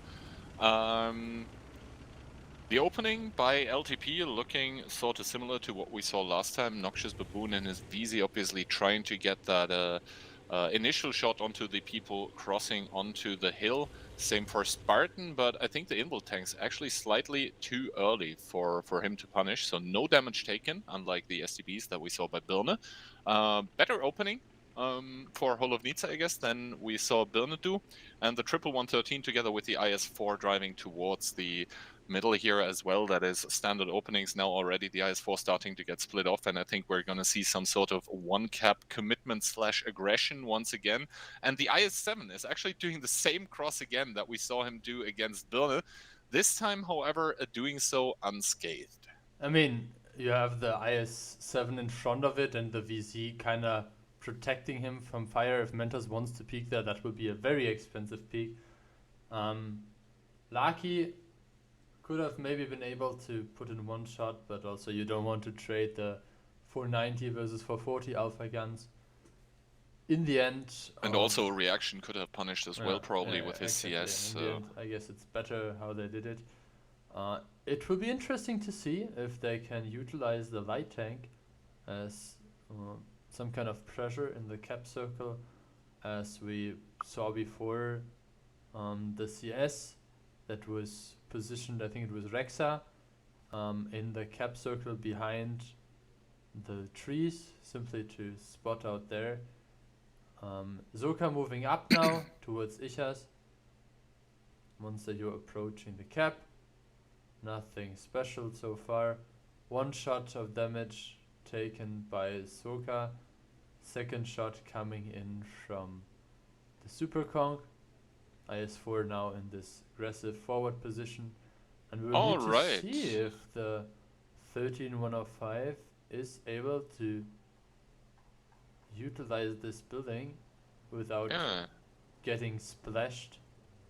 I think he should be able to, because splashing tanks is not a thing anymore.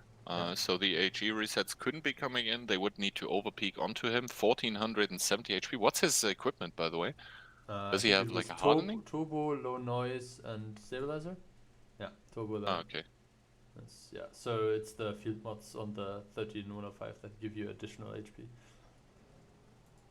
And I mean, we saw the turbo working out when he crossed onto the hill, so that was no problem for him to get on the hill without losing any HPs. And the low noise system will obviously help him out now with push into the cap circle. Looks like Lucky might actually been able to escape this CS and IS7 rotation there. Lucky will take one shot from the VZ, not able to return fire immediately, and obviously never should have been paying a bit more attention here. taking 3 shots from the CS and This the is an IS-7. interesting approach by LTP, by the way. They choose to not repush the hill. The 705 just sort of serving as a block there. And now Sokar taking a lot of damage in his IS-4. That is 1280 HP only on the 13105. And now I think the tanks by Invil will actually have to drop on off the hill to sort of deal with that move around the hill by the tanks of LTP that we see. Lexa and Corbin Reaction in their CSs both really caught out here. Need to be extremely careful. And now Noxious Baboon and Spartan, if they penetrate all of their shots, they will actually be able to take out the IS-4. No, Noxious Baboon actually bouncing one of the shots, so Sokar will be able to do 2 more in his IS-4. The 13105, having expended his clip, is also going to make his way away. And Sokar, he's a crucial linchpin here. He does get removed, but both of the CSs for LTP have gone down, and currently the HP looking kind of good for LTP here, up 2.5k. Not too shabby, not too shabby. Down 1 tank, but that's sort of it. The 1-cap aggression has been stopped, and there is 2 one-shots for the side of Holovnici that they need to keep alive. I mean, now you will obviously see this 13105 sitting on so much of their HP. Like, you have 8000 HP and a full 1000 HP on the light tank that can basically not use any kind of armor. So the rotation is coming in now from Monster U, who spotted out the IS-7 in the back. So there is some information gained from the side of Holovnici, but this is very dangerous here. Considering that 3 minutes only left on the clock, we'll need to see some aggression in the next minute and a half, maybe? Yeah, the humongous problems right now for the Polish team. Silent taking one in the middle for nothing, that was unnecessary.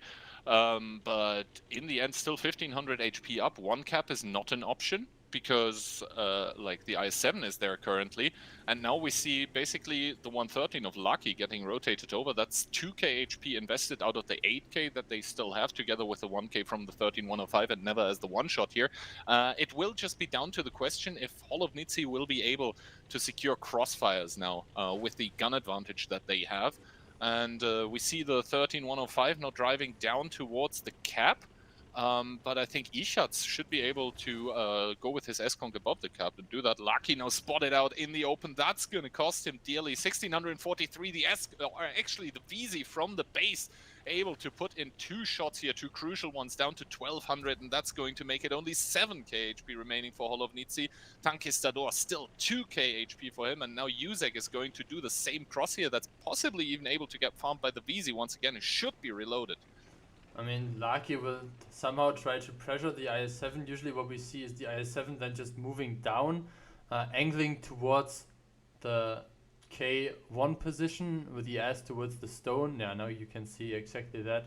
Monster was sitting on 73 HP, being picked up by the VZ. I don't think the AMX 13105 worked out whatsoever. And this looks very much like a desperation move from the side of Holovnici here. I don't know what they thought on this 3 rounds here. I have to say, first 2 rounds, very convincing stuff, very coordinated. And I know what they are thinking now. Kurva, ja pierdole. Yeah, I mean... Oh, even insult to injury, the 705A with a big meaty hit into Mentos in the CS, who now does burn down to 145. And 40 seconds left. It's 4k HP up for the French team here. The CS Mentos now has a nice crossfire onto Spartan, but it's going to be too little, too late, as Never does drop. There's basically only 1-shots remaining on the team of Holovnici, except for... one of their tanks, that is Yuzek in the 113, and that is going to be all she wrote for the Polish team, at least in this matchup here, as there will be one more, and I have to say sort of an upset happening, as LTP is able to defeat the former and the still reigning champions, but it certainly looks like they can be hurt. Yeah, in the meantime, Burner was actually able to convert points and win the tiebreaker against Prikosaurus. Burner thereby on 4 points in total now. Prikosaurus is only sitting on 2 points for LTP after their tiebreaker victory here, and obviously Hall of Nizzi 3 points in the first round against Prico, now 1 point as well against LTP. That means we have 4 points each for Birne and Hall of Nizzi, who will now be facing out each other in the next game. And LTP versus Pricosaurus, LTP can still even get first. No, I think... Let's just take a look at the groups completely, I guess, to determine... I think they can only get second, but yeah, so I will quickly refresh this.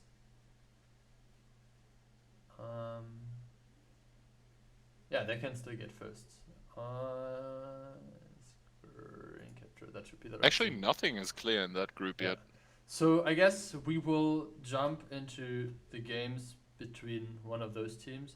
I mean, we haven't seen any Pricosaurus games so far, but as they are kind of playing for... I mean, theory they could win against LTP and just... I mean, everything is open in that group. Yeah, exactly. Nothing is decided yet. For Group 1, let's take a quick look, I guess. Group 1 is pretty much... Yeah, so I think we'll be ending up watching one of the Group 2 matches, but yeah, just for the matter of completion, Inbuilt Go is facing off against QtPie now for first place, and Goodnight Nomi against Tense is going to be who gets knocked out and who starts in the lower bracket on Thursday, which is when the playoffs are going to be starting. So yeah, question is, which one do we watch from Group 2? Pick one. So click on Group 2 again, so I know.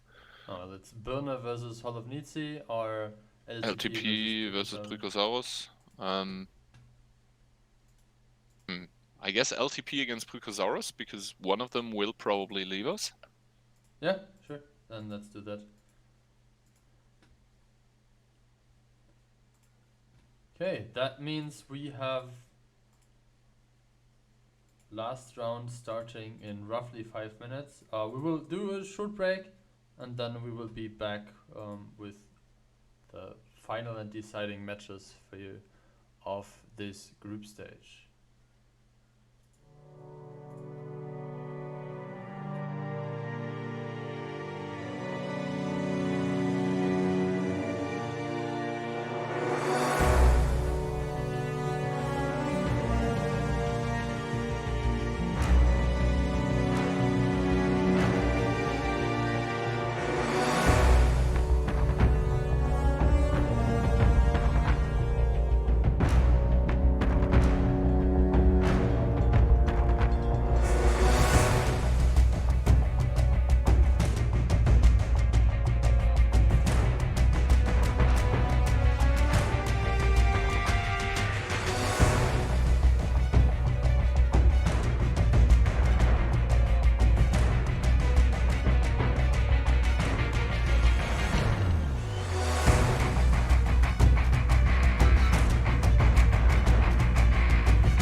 Hello, and welcome back to the WoT7 number 7 group stage. It's going to be probably the last, or it is going to be the last full match of the day. If this one ends very, very soon, we'll just take the last matches of something else, hopefully. It's going to be the French team of LTP that we just saw win in tiebreaker against Holovnici. They're taking out, or taking on. We'll have to find out if they're taking them out. Another team with a lot of Polish/Inbal players. It's Prykosaurus, and the first map is going to be Prokorovka. 10 seconds remaining. It's going to be Prykosaurus attacking first. T100, double CS, double S conk, double IS7, and yeah, Prokorovka, we haven't seen it today yet. So an interesting switch of pace. Super open map, T100 players are crucial here. And the defending team of LTP, they have one T100, double WZ, double VZ, and double 277. That is no mediums at all on Prokorovka. So this, I don't know, this is a super aggressive lineup coming out. Oh, a super campy one. But usually you don't want to snipe with 277 guns and use all the armor for sniping. So yeah, we'll need to see. No STRBs obviously as well. Both teams coming in with their T100s. And I really like that they are having proper equipment as well. Even if the rep kit is on 4. I'm not I'm not the biggest fan of just picking heavies plus 1 T100 because you give us so much information basically for free, and you can see how aggressive Kono is on that 1-2 line. He does spot out the double 277, or does he? Yeah, he does. Now finally he does. So he's going to have to run right away here, but oh, he's losing so much engine power by knocking over the double 3, and I mean he is able to retreat. In the meantime, he puts a good one into silent. A lot of trading happening there by this overpush by Icha's reaction and Kono Lexa. taking one, that is crucial. And maybe they will decide to peek over a second time. Kono now trying to make it over the second ridge line, and the shots are coming in. Spartan in his 277 picking up the kill. Nerfik also in a heap of trouble there. And call me reaction. Icha's both pushing in now onto this IS7. Shots are fired towards them, and I think that might have been a bit of an overeager move here. That was a lot of an overeager move, as one of the WZs basically gets completely torn to shreds, and Ishat's losing a lot of HP. Meanwhile, the CS from the sides, it's actually shooting into the sides of the LTP heavy tanks. The VZ already down to a one-shot Lexakun, and the trading on the 1-2 line not really going well for the side of LTP currently either. Yes, they did pick up the T100 and the IS7, but now it's sort of stabilized. Silent can play a beautiful game of double bushing though against both of those tanks, and there's nothing really that they can do, because if they drive out, they'll get just farmed to pieces from everywhere. And now Spartan and Aking are driving forwards here. They are probably going to focus out the CS first. That's the shot by the T100. First 277, second 277 connects, and now Aking and Spartan should both drive towards that S-Conk to just to just take him out of the game. The S-Conk, another shot into the T100 of Silent, and I think that was Aking bouncing. Two more shots needed. One of them will probably be the T100, and then Aking finishing off the kill. There we go. Lead obviously for LTP. Prykosaurus still having some healthy heavy tanks, but yeah, all this HP won't give you anything if you're not able to find the kills. The IS7, 3 more seconds to reload, aiming for the upper plate of the VZ. Good shot there. Now LTP up 1 tank, but down in HP. If Noxus Baboon cannot retreat, then this still could be dangerous. Okay, so Renamed User is moving away. He realized that he might not make it in time. Also, he has no cover if he decides to go to A3. And yeah, I guess he has to cover his IS7 now, who is pretty much pushed up there, and I don't think that this is the greatest position to be in. Yeah, we'll have to see. Both of the teams having bled a lot of tanks now. That is an unlucky timing for the IS7. Silentio puts in one, another one coming from the 277. IS7 dropping to a one-shot. Now the HPs are evened out again, and I think the Super Kong will just be too late to come here into this fight. Super Kong puts in another shot, but now it's 4 against 2 tanks. The VZ55 is completely safe, and the thing is also that LTP, they still have the T100. Yes, it's not the best fighting vehicle. Yes, it's like it doesn't have a lot of HP remaining, but how to dig him out? Like, there is no way that Precusarus are going to find him if he doesn't misplay. So this game basically is LTP's to lose currently. Yeah, so obviously the defensive round will help them with the time issue as well. So time is ticking in their favor. We'll have to see if there's any big surprise coming, but I don't necessarily expect it. I mean, Noxious Baboon just sitting there in the VZ in the ditch, just chilling. He's not going to peek, except if something presents itself.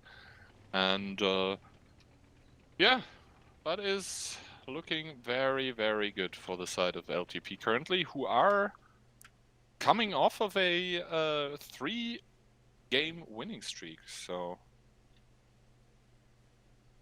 yeah, the Frenchies, after I guess losing to Birne, really stepping it up a notch, not only besting Holovnici in the tiebreaker, but also looking good in this one. Obviously not a lot to talk about right now. Now finally Aniol is making a move in his S-Conk, trying to close the distance, maybe get some shots in somewhere, but I think the T100 should already have spotted him out, or will very soon at the very least.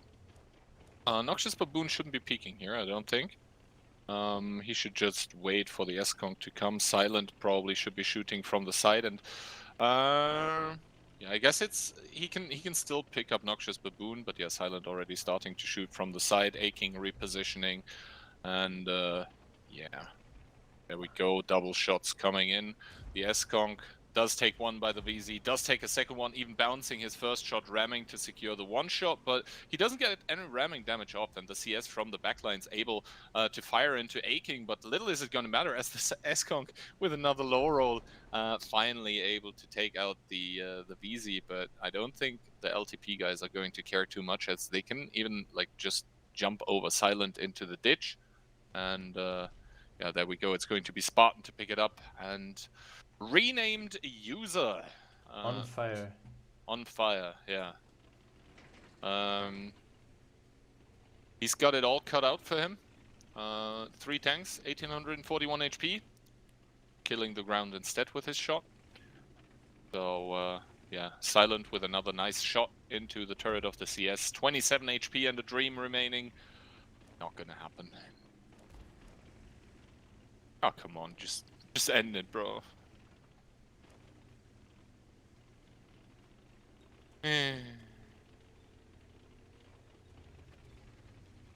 Spartan even missing with HE now. I mean, if you don't hit with heat, might as well shoot HE because it's cheaper, yeah, you know. 5 head wine glass. I see you're a true credits connoisseur. Well, now finally Spartan picked up the kill, a 277, grabbing another one, and that's the first point on the board for LTP. Exactly, and while that overpush in the middle with the Wheezies, or WZs rather, if there's both Wheezies and WZs in the game, you actually need to say W, I guess, it did look kind of sketchy. It got the job done. So good job LTP, 1-0 on their Prokhorovka defense. Other results just in QTPie losing out against InVilGo 2-0, so InVilGo just on a roll this group stage. And that's, yeah, Tense now losing 2-0 to Goodnight Nome, so not looking too good for them either. I think if they lose this, they're out, right? Yes, Goodnight Nome lost 2, Tense lost 2. Holovnici now up the first point against Birne. In case Tense loses this round, they're out. In case QTPie loses that round, they are confirmed second place. So Goodnight Nome right now trying to get the lower bracket slot, while Cutie Pie is still fighting to get first in their group. Yep. 1 minute 40 still remaining here.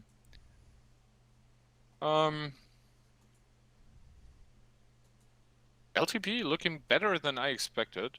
Actually, I have to say I expected them to be better first, and now I was already like, okay, it was close against Birna. The first 2 rounds on Himmelsdorf looked very shaky, and now they're like, okay, we will actually show that we can play the game, and looks pretty good so far. Mm-hmm.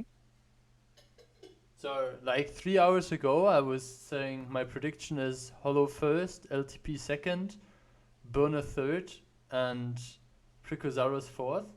If Hollow and LTP win their games, then I'm perfectly correct with my prediction. But probably not in the way that you expected it to be. That's nothing that you can prove.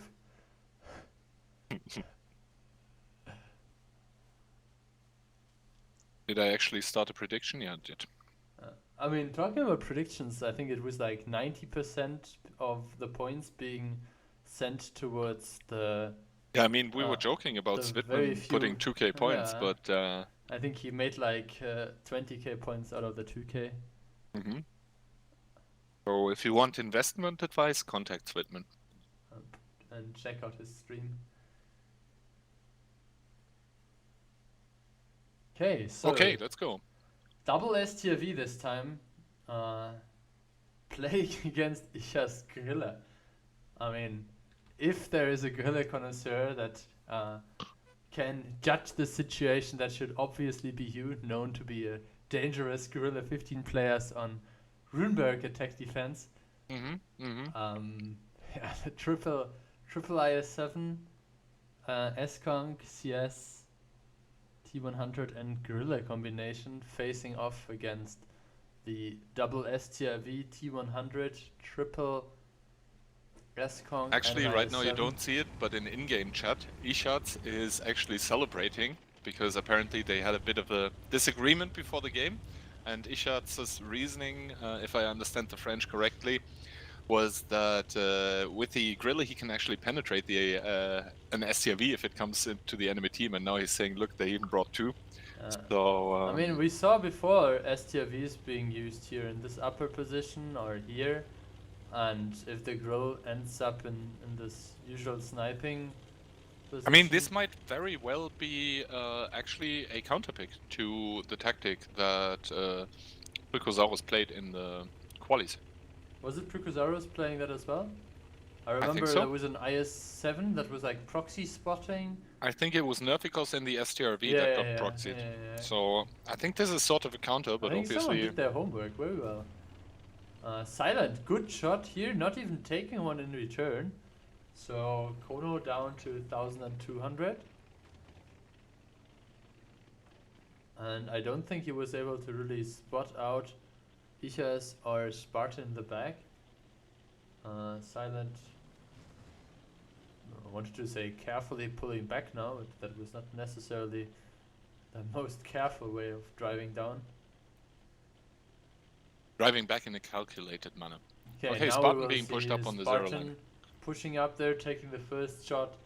Obviously now he is providing his team with information on the S-Conk as well. Is getting tracked by the STV, immediately a double track, and you can see there is no way for him to spot out the double STV sitting there on A6, so good. Yeah, this is a disaster here for Spartan, as he just gets pummeled to death by probably the 3 guns with the most DPM that we have in this game at the moment, or rather in this match. Look at them sitting like dolls on a stick. All in a row. But yeah, good stuff here, and I would say also a good adaptation, understanding that the Grove 15 would bring trouble to an STRV that's getting spotted there. They put up the S-Conk.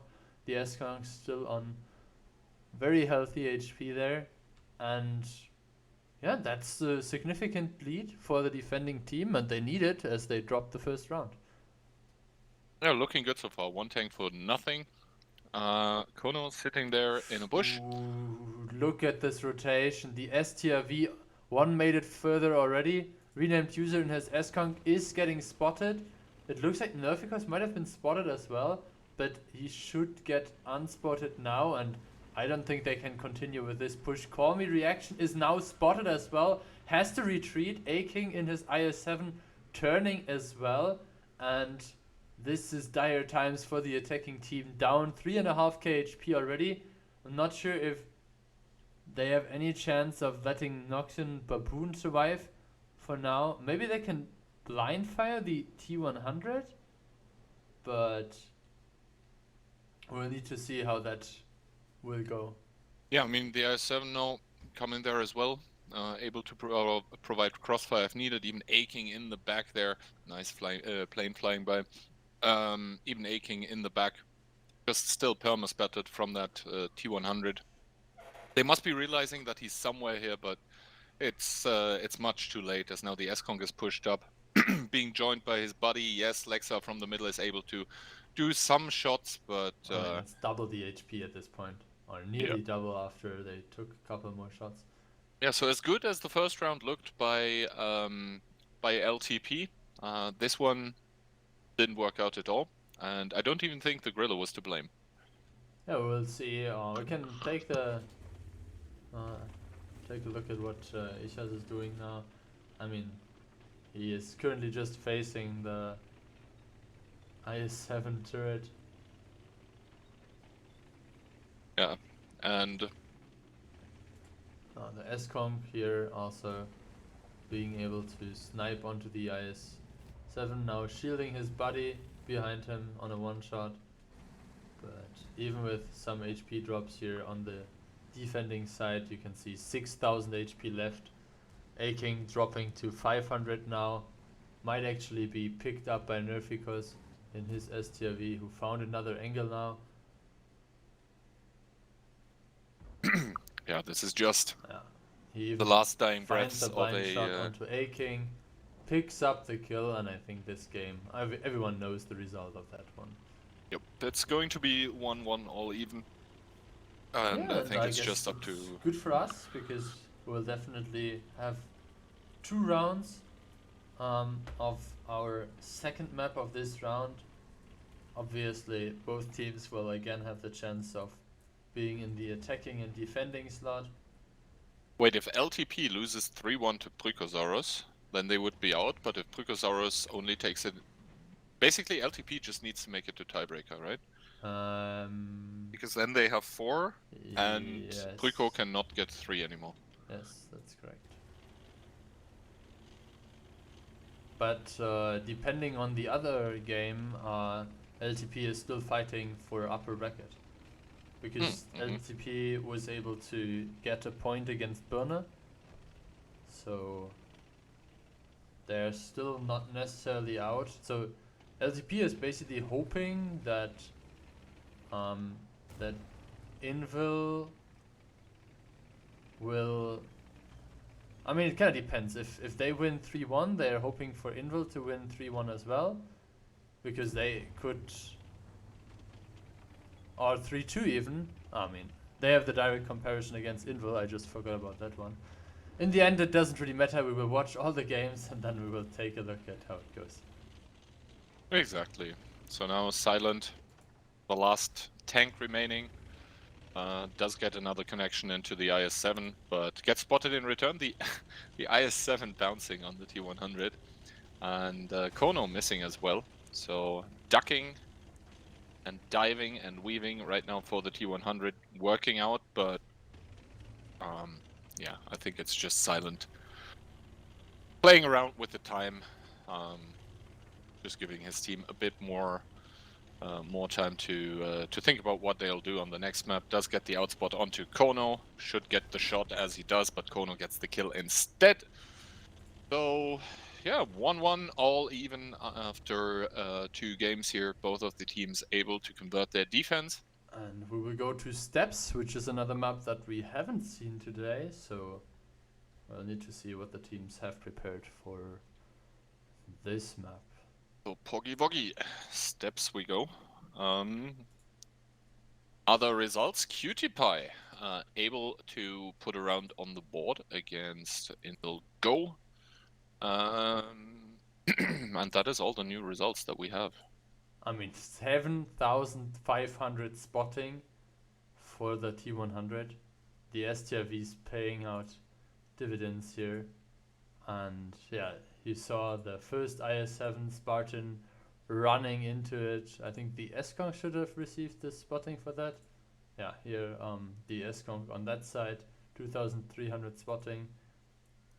The Grill, I mean, can't really say that he didn't do his job. I mean, he did the damage when it was too late. Yeah, Like, exactly. He did 2 or 3 shots even when the game was already over. But then again, it wasn't his fault that, or it wasn't the tank's fault that basically, yeah. Could have been an STRV or a Leopard or a CS and probably would have not been able to Ooh, good night, anything Normie. more.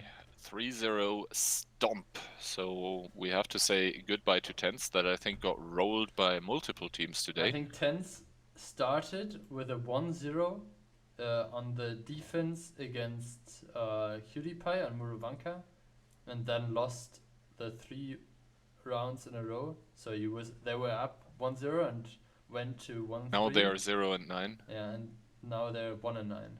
Yeah. Yeah, unfortunate for them. That means Goodnight Nomi will at least secure a slot in the lower bracket, proceeding towards the playoff stage. Cutie Pie, as you just mentioned, put in a round against the very dominant team of Ketsai. They before didn't drop a single game, so good stuff for them. The map that they're playing right now is Tundra, so winning on Tundra defense is definitely a good start. If you now win the second round on Tundra, you might even be able to close it out into the tiebreaker. Tiebreaker would be Himmelsdorf there, but obviously we will start or continue with our match here on steps. LTP on the defense. What do you think about the lineup for this attacking round? Yeah, lineup wise, double CS, 1 Crown, double IS-7, double 113. Fine, I guess. Nothing really that I have to criticize. For the other side, we do have a T100, a CS, an S-Kong, a Kran, and triple 113.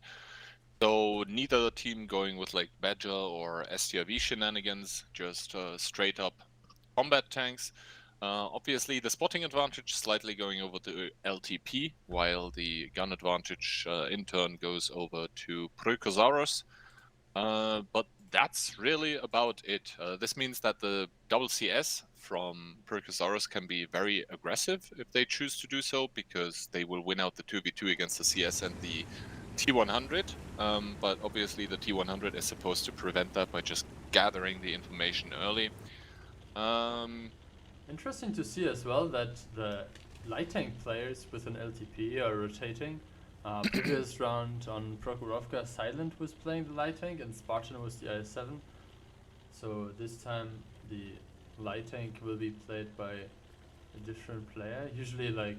Oh, by the way, A-King is running config on his 113. Well, he learned from Switman. Didn't we have a nearly full HP blow up onto 113 yesterday?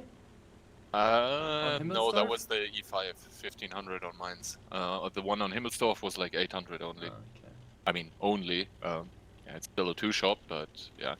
LTP reading pretty well no, sorry, not LTP. Prykosaurus reading pretty well what LTP apparently wants to do already. Lexicon taking some damage here, and that is a lot. Actually, that's a lot of LTP players just waiting for a push. Big gamble actually. So if Fury is aggressive, who by the way we discussed it earlier, has this 2200 HP, will move forward now. That would provide them with a lot of information.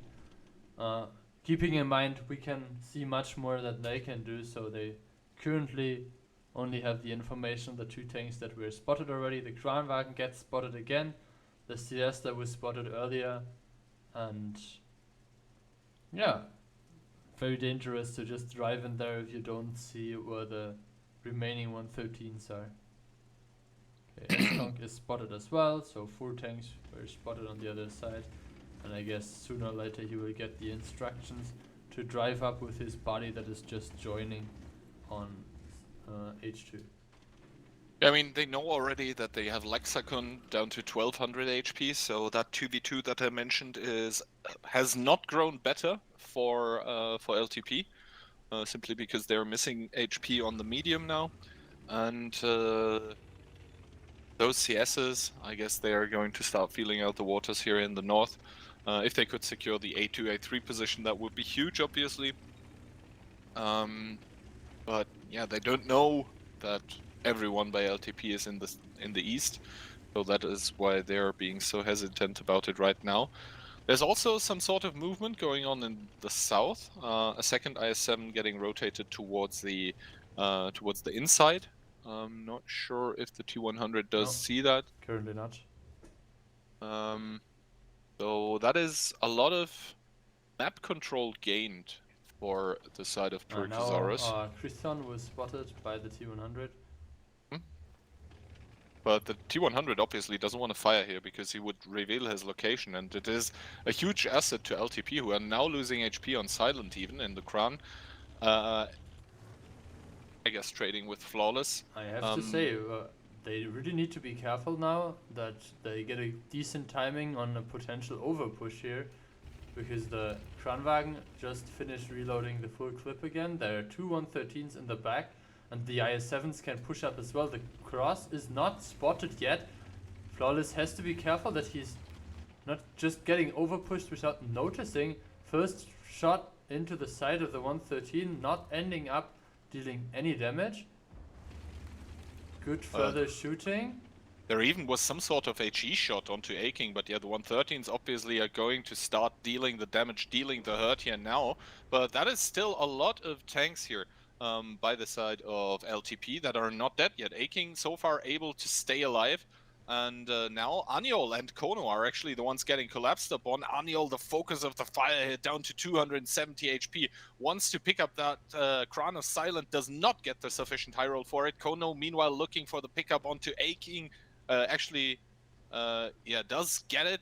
And now Kono driving away, driving out of this meat grinder. That is the 113s by LTP. But LTP at the moment looking good. 900 HP up. Meanwhile, Ishaz and Ishad's getting double teamed by renamed user and Furious Aggressive. The T100 not really with a say in the matter because he doesn't have the DPM. The S-Conk going down. And this is just a free-for-all. This is just a messy game everywhere on the map. Yeah, you can see 4 tanks here situated in the southern area. Now Silentio being picked up by the CS. The HPs are still quite in favor of LTP, but yeah, Spartan with 1.6k HP remaining on his light tank really needs to make sure that he has sufficient firepower to integrate his vehicle into the game. And it looks like there's a small collapse happening now onto Lexakun, but Lexakun has cover by the nearly full HP 113, and high roll would have been needed here for him. Renamed user might get the reload onto Lexa, misses the shot, fluffs the shot. Now Furious Aggressive picks up Lexa, but Noxious Baboon picks up in his 113 the next kill. Pricosaurus now down to 2 vehicles. Furious Aggressive just snapping the shot onto the 113. They need to somehow pressure the 113 before reaction and the T100 arrive, but I think this game is pretty much over already. Yeah, I mean, Noxious Baboon takes 2 shots from both of the vehicles, but yeah, Spartan with the shot into the CS going to make him a 1-shot for himself as well, so that's why Noxious Baboon didn't look at it anymore, and now only Nerficus left here, wondering where it all went wrong, went awry, I guess, because they did have a lot of map control, but this little repush in the south that LTP was doing, I was about to hate on it, but as soon as the Kran bounced his first shot and they got the pickup basically for free, and then they had the 2 113s to push up on, it actually turned out all right for the French team that are now on match point against Precosaurus, and this means that already Precosaurus is confirmed out. Yep. But LTP obviously wants to secure that spot in the upper bracket, so that's why they need to get that at least tiebreaker win, but obviously clean win would be better. Yeah. So as we can see, the winner of Group 1 is the team around Ketzai. The team of WoT7 will end up in place 2. Goodnight Nomi, as we mentioned before, will be in place 3, and TenZ in the lowest position. We can take a look at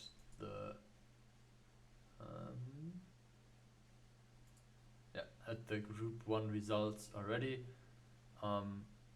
1, 2, 3, 4, very clear structure. Goodnight Nomi won only against TenZ, so them being in third was basically this third round, and after both Cutie Pies and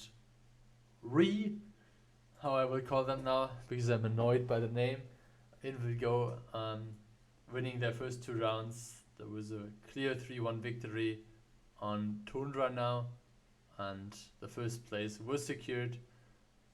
That means those 2 teams will end up playing in the upper bracket, waiting for the results of the other game, and that's exactly what we are doing as well. We obviously know now that Holownicy secured at least 1 point. It's 2-1 for them over Burner. They were defending, I think. Yeah, they were defending on what it looks like steps. Yeah, so Burner will now be defending on steps on their own. Burner needs at least 1 point to get to 5, and Precosaurus would need to even out the scoreline here to 2-2. But yeah, with 3 teams potentially ending up with 2 victories, Burner might end up in the lower bracket, even though they had 2 victories over LTP and Precosaurus.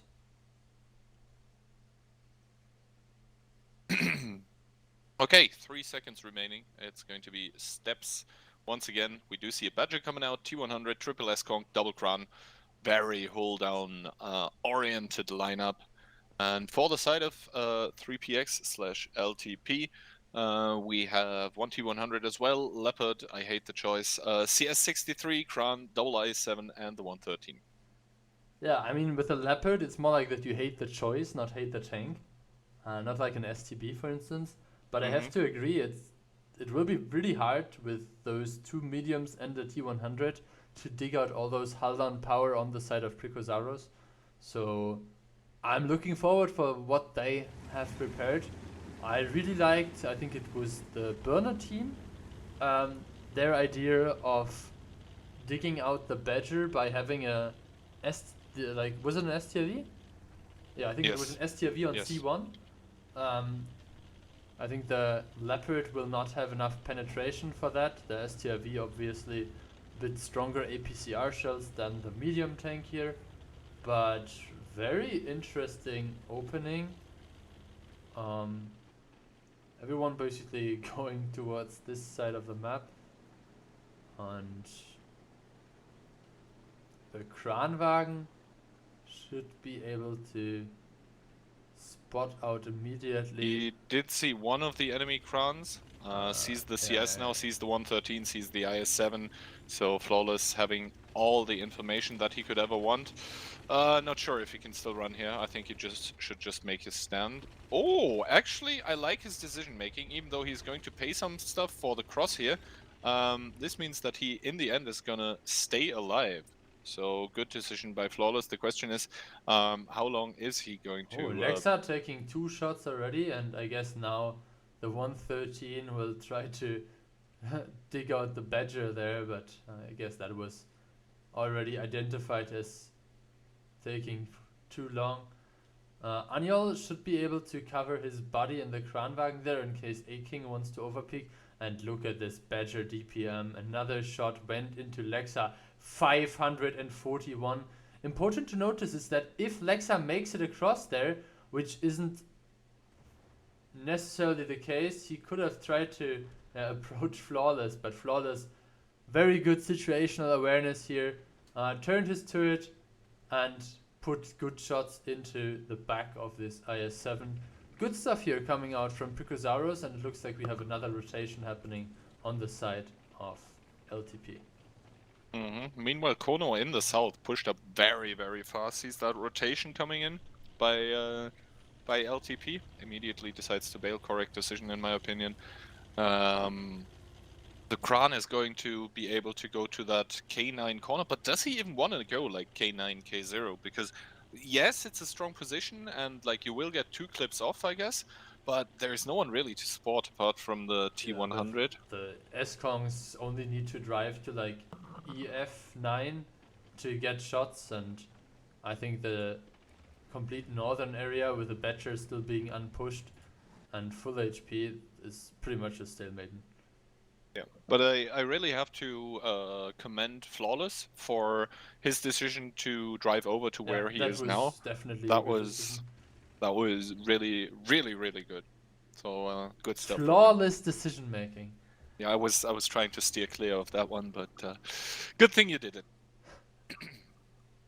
And LTP, to be honest, looking a bit stunned here in this game, as the initial aggression didn't work out. One IS-7 was sacrificed for what looked like no gain, to be honest. And that's sort of it.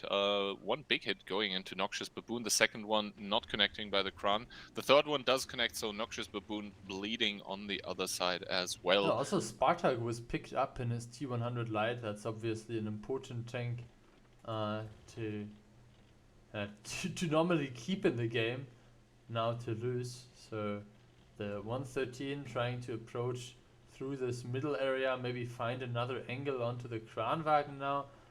But I have to say, with basically 50% more HP onto Pricosauros, and you mentioned it earlier, the LTP choice of the Leopard might have been a mistake as well. So not necessarily HP that you want to use to push and brawl.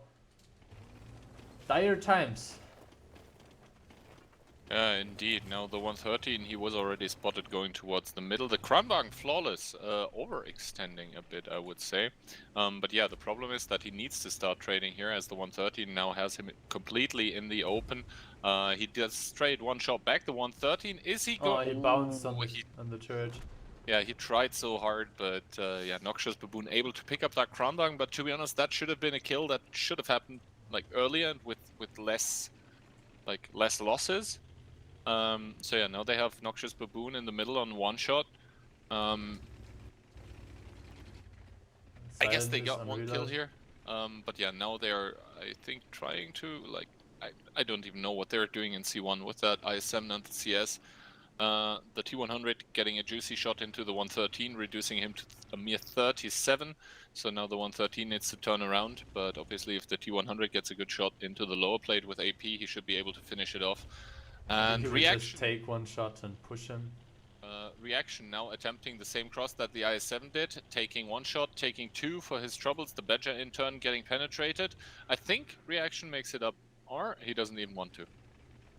I think he will try to get unspotted and somehow help out against the double S-Konk there of Pricosauros. Did you see, by the way, that they took you as the team logo? Who? Pricosauros. Oh, fuck you.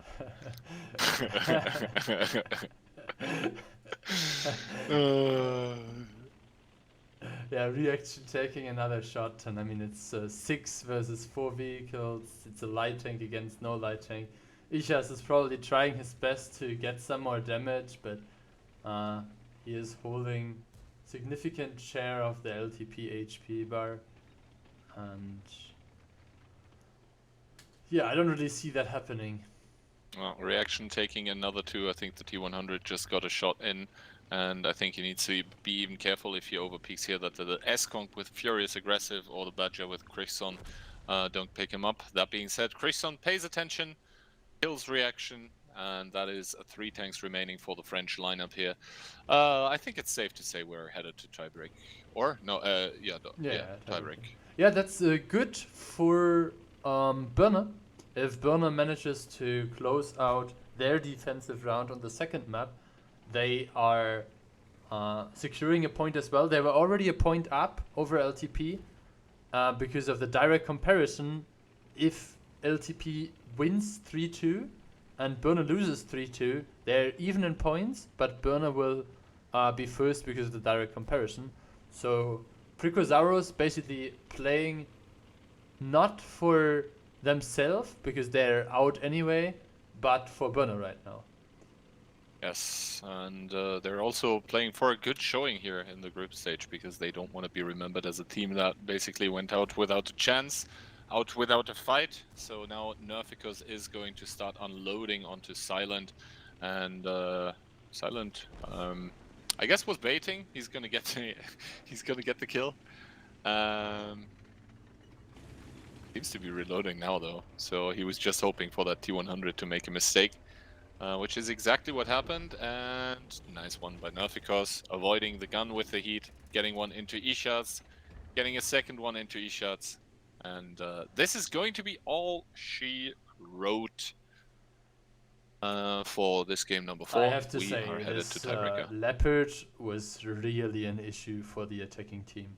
Like, you know, when you say an asset becoming a liability, and that was just a liability all across the game. I mean, no way you use the Leopard to push up into the Badger, no way you like try to penetrate the Badger superstructure. Ichas did, 5 shots of damage, it's okay, I guess, but it was but like he did enough. some of the damage when the battle was over, so... Yeah, we will wait for the result between Holovnici and Burner. Obviously, the other group being fully played out already. That leaves us with this game and the tiebreaker. And that means Burner is confirmed in the upper bracket. Oof. Burner securing 1 point against Holovnici, 1 point against Precozauros, and 2 points against I guess Burner just a team loving to play the game and extending content, going to tiebreakers. It's interesting because Burner basically played 50 or will play 15 out of the 15 possible rounds. So they are taking the full practice with them. They also played both qualifiers. So I'm looking forward to see them. There is such a thing as overtraining. It's why I don't go to the gym often. Yeah, obviously that, with you making sure that you don't end up with sour muscles. You gotta be very careful of that. Yeah, you will always make sure to do what is most healthy for you. True. True in some cases, okay. Alright, I guess we hop to a very quick break before we go to the last game of the day. Exactly. So see you then. Yep.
We are back for the tiebreaker.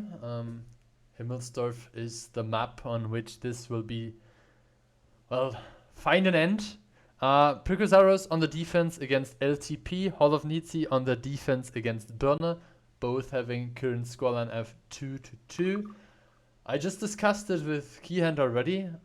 We have an interesting situation where Birne is qualified for the upper bracket already, securing that second point, second round against Hall of Nietzsche, and having Precursaurus playing for them as well, taking at least 1 point off of LTP. So if Birne wins, they're first. If they're losing, they are second. If we end up with LTP winning and Birne winning as well, Hall of Nietzsche would actually start in the lower bracket. Exactly. So, yeah, LTP going into this one, hoping obviously that they win and that Birne wins as well. So that would mean upper spot or upper bracket for them. One bet chat, 1277, one IS4, W100, 150B, 113. And for the side of Precursaurus, we have a bet chat as well, double IS4, double B.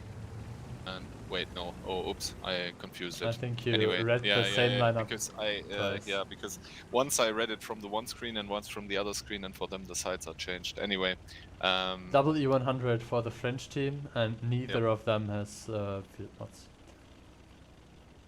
Neither of them have field mods. Yeah, we also noticed that all the T100s that were driving around with 1500 HP, those didn't have field mods as well. So yeah. Anyway, super aggressive opening by the side of Precursaurus down the 1 and 2 line here. We know that from a lot of Polish teams. As stated multiple times already, for the side of LTP, we have the Batchat on the hill, Spartan there, spotting out stuff. Flawless with his Batchat. I love that 3D style, by the way. Looking also to find some stuff. Low noise exhaust on Himmelsdorf. Okay, interesting. But yeah, against the other Batchat, it does obviously help him in exactly this position because he should possibly be able to outspot. Yeah, Nerficos making it into this hold down here, paying 1000 HP for that. So pretty hefty price, to be honest, but I guess once you're in there, you gladly pay it because you are able to control G-line. Silent has like at least another minute, and I think Reaction will also try to give another clip. And even if Reaction only hits like 1, this would be good time investment, I guess. Okay, Reaction bouncing the first one. Not able to convert the second one. Good awareness by Nerficos, trying to retaliate there onto Reaction. Another one. And another one. So 0 out of 4 for Reaction. But you cannot really blame him. The 50B is not necessarily made for this kind of snipes. So in the meantime, Christian took one shot. I guess he overextended against either Lexa or A-King, and we might see a repush here coming into the lines of Precursaurus, who are down 2k HP now. The 50B of Furious Aggressive took one shot as well. And yeah, this kind of sloppy trades, with them ending up dropping 2.5k HP difference now, could already be a significant part of them losing the game.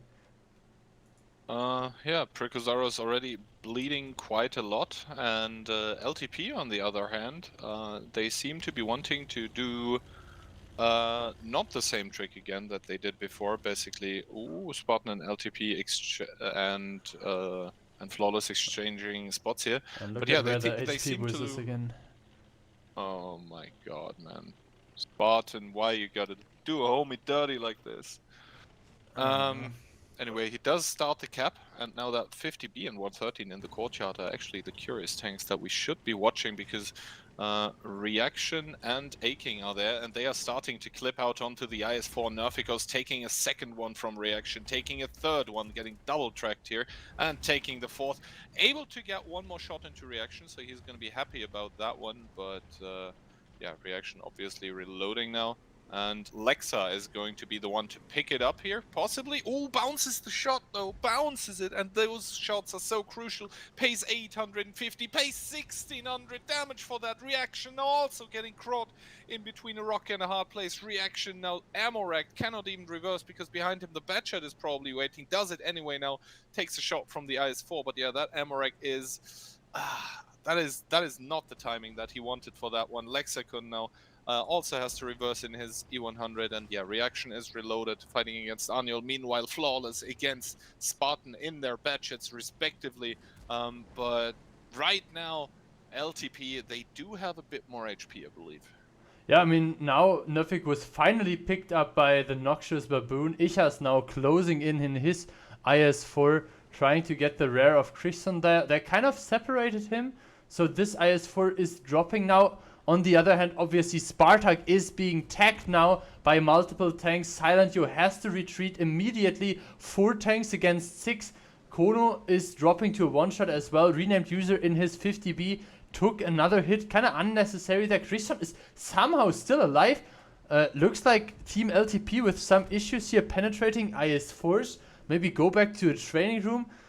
But 3.5k HP remaining only for Pricosaurus, 3 minutes left. Yes, they have 2 autoloaders, but both of them are on a one-shot. Only renamed user there in his 50B in the back might be able to make a difference. Furious being picked up, the HP advantage is... Is it too much already? I think it is, especially as the tanks are starting to go down for Pricosaurus here. Ishat's now bullying 113 into that window position. And we still have Silent on full HP. Noxious Baboon not connecting his shot into the side of the 113, but Lexicon is there to save the day. And now Flawless and Renamed User, both of them have their work cut out for them. Yes, it is 2 autoloaders, but make that one now. And it's only Renamed User who is still standing against this onslaught that we have seen now by the French team, who are going to put themselves onto a tiebreaker win here now. And you know what that means? If Birne won against Holovnici, that would mean that Holo would start in the lower bracket, which would be an outrage, I think. I have to unfortunately disappoint you. Birne lost the tiebreaker round against Holovnici, meaning that LTP will stay in 3rd place. Holovnici will be first over Birne, LTP, and then Pricosaurus. Still good stuff here coming from LTP, winning 2 of their rounds. Losing in the direct comparison against Birne, which will put them into the lower bracket. But yeah, good stuff here from Ichas. A lot of damage from Silent as well.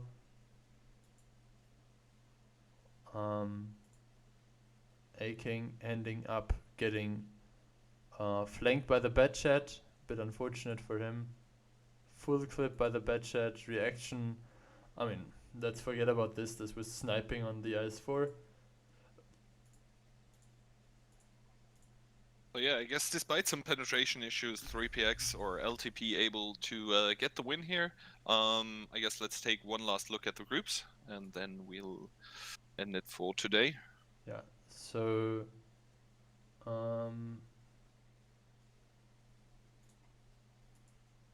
yeah, now it's updated. So 6 points for Holovnici. Holovnici will be first.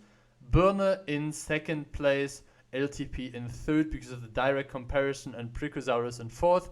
Birne will therefore play against the team around Ketzai, and Cutie Pies will play against Holovnici. All right. Last words? Yeah, hopefully you enjoyed.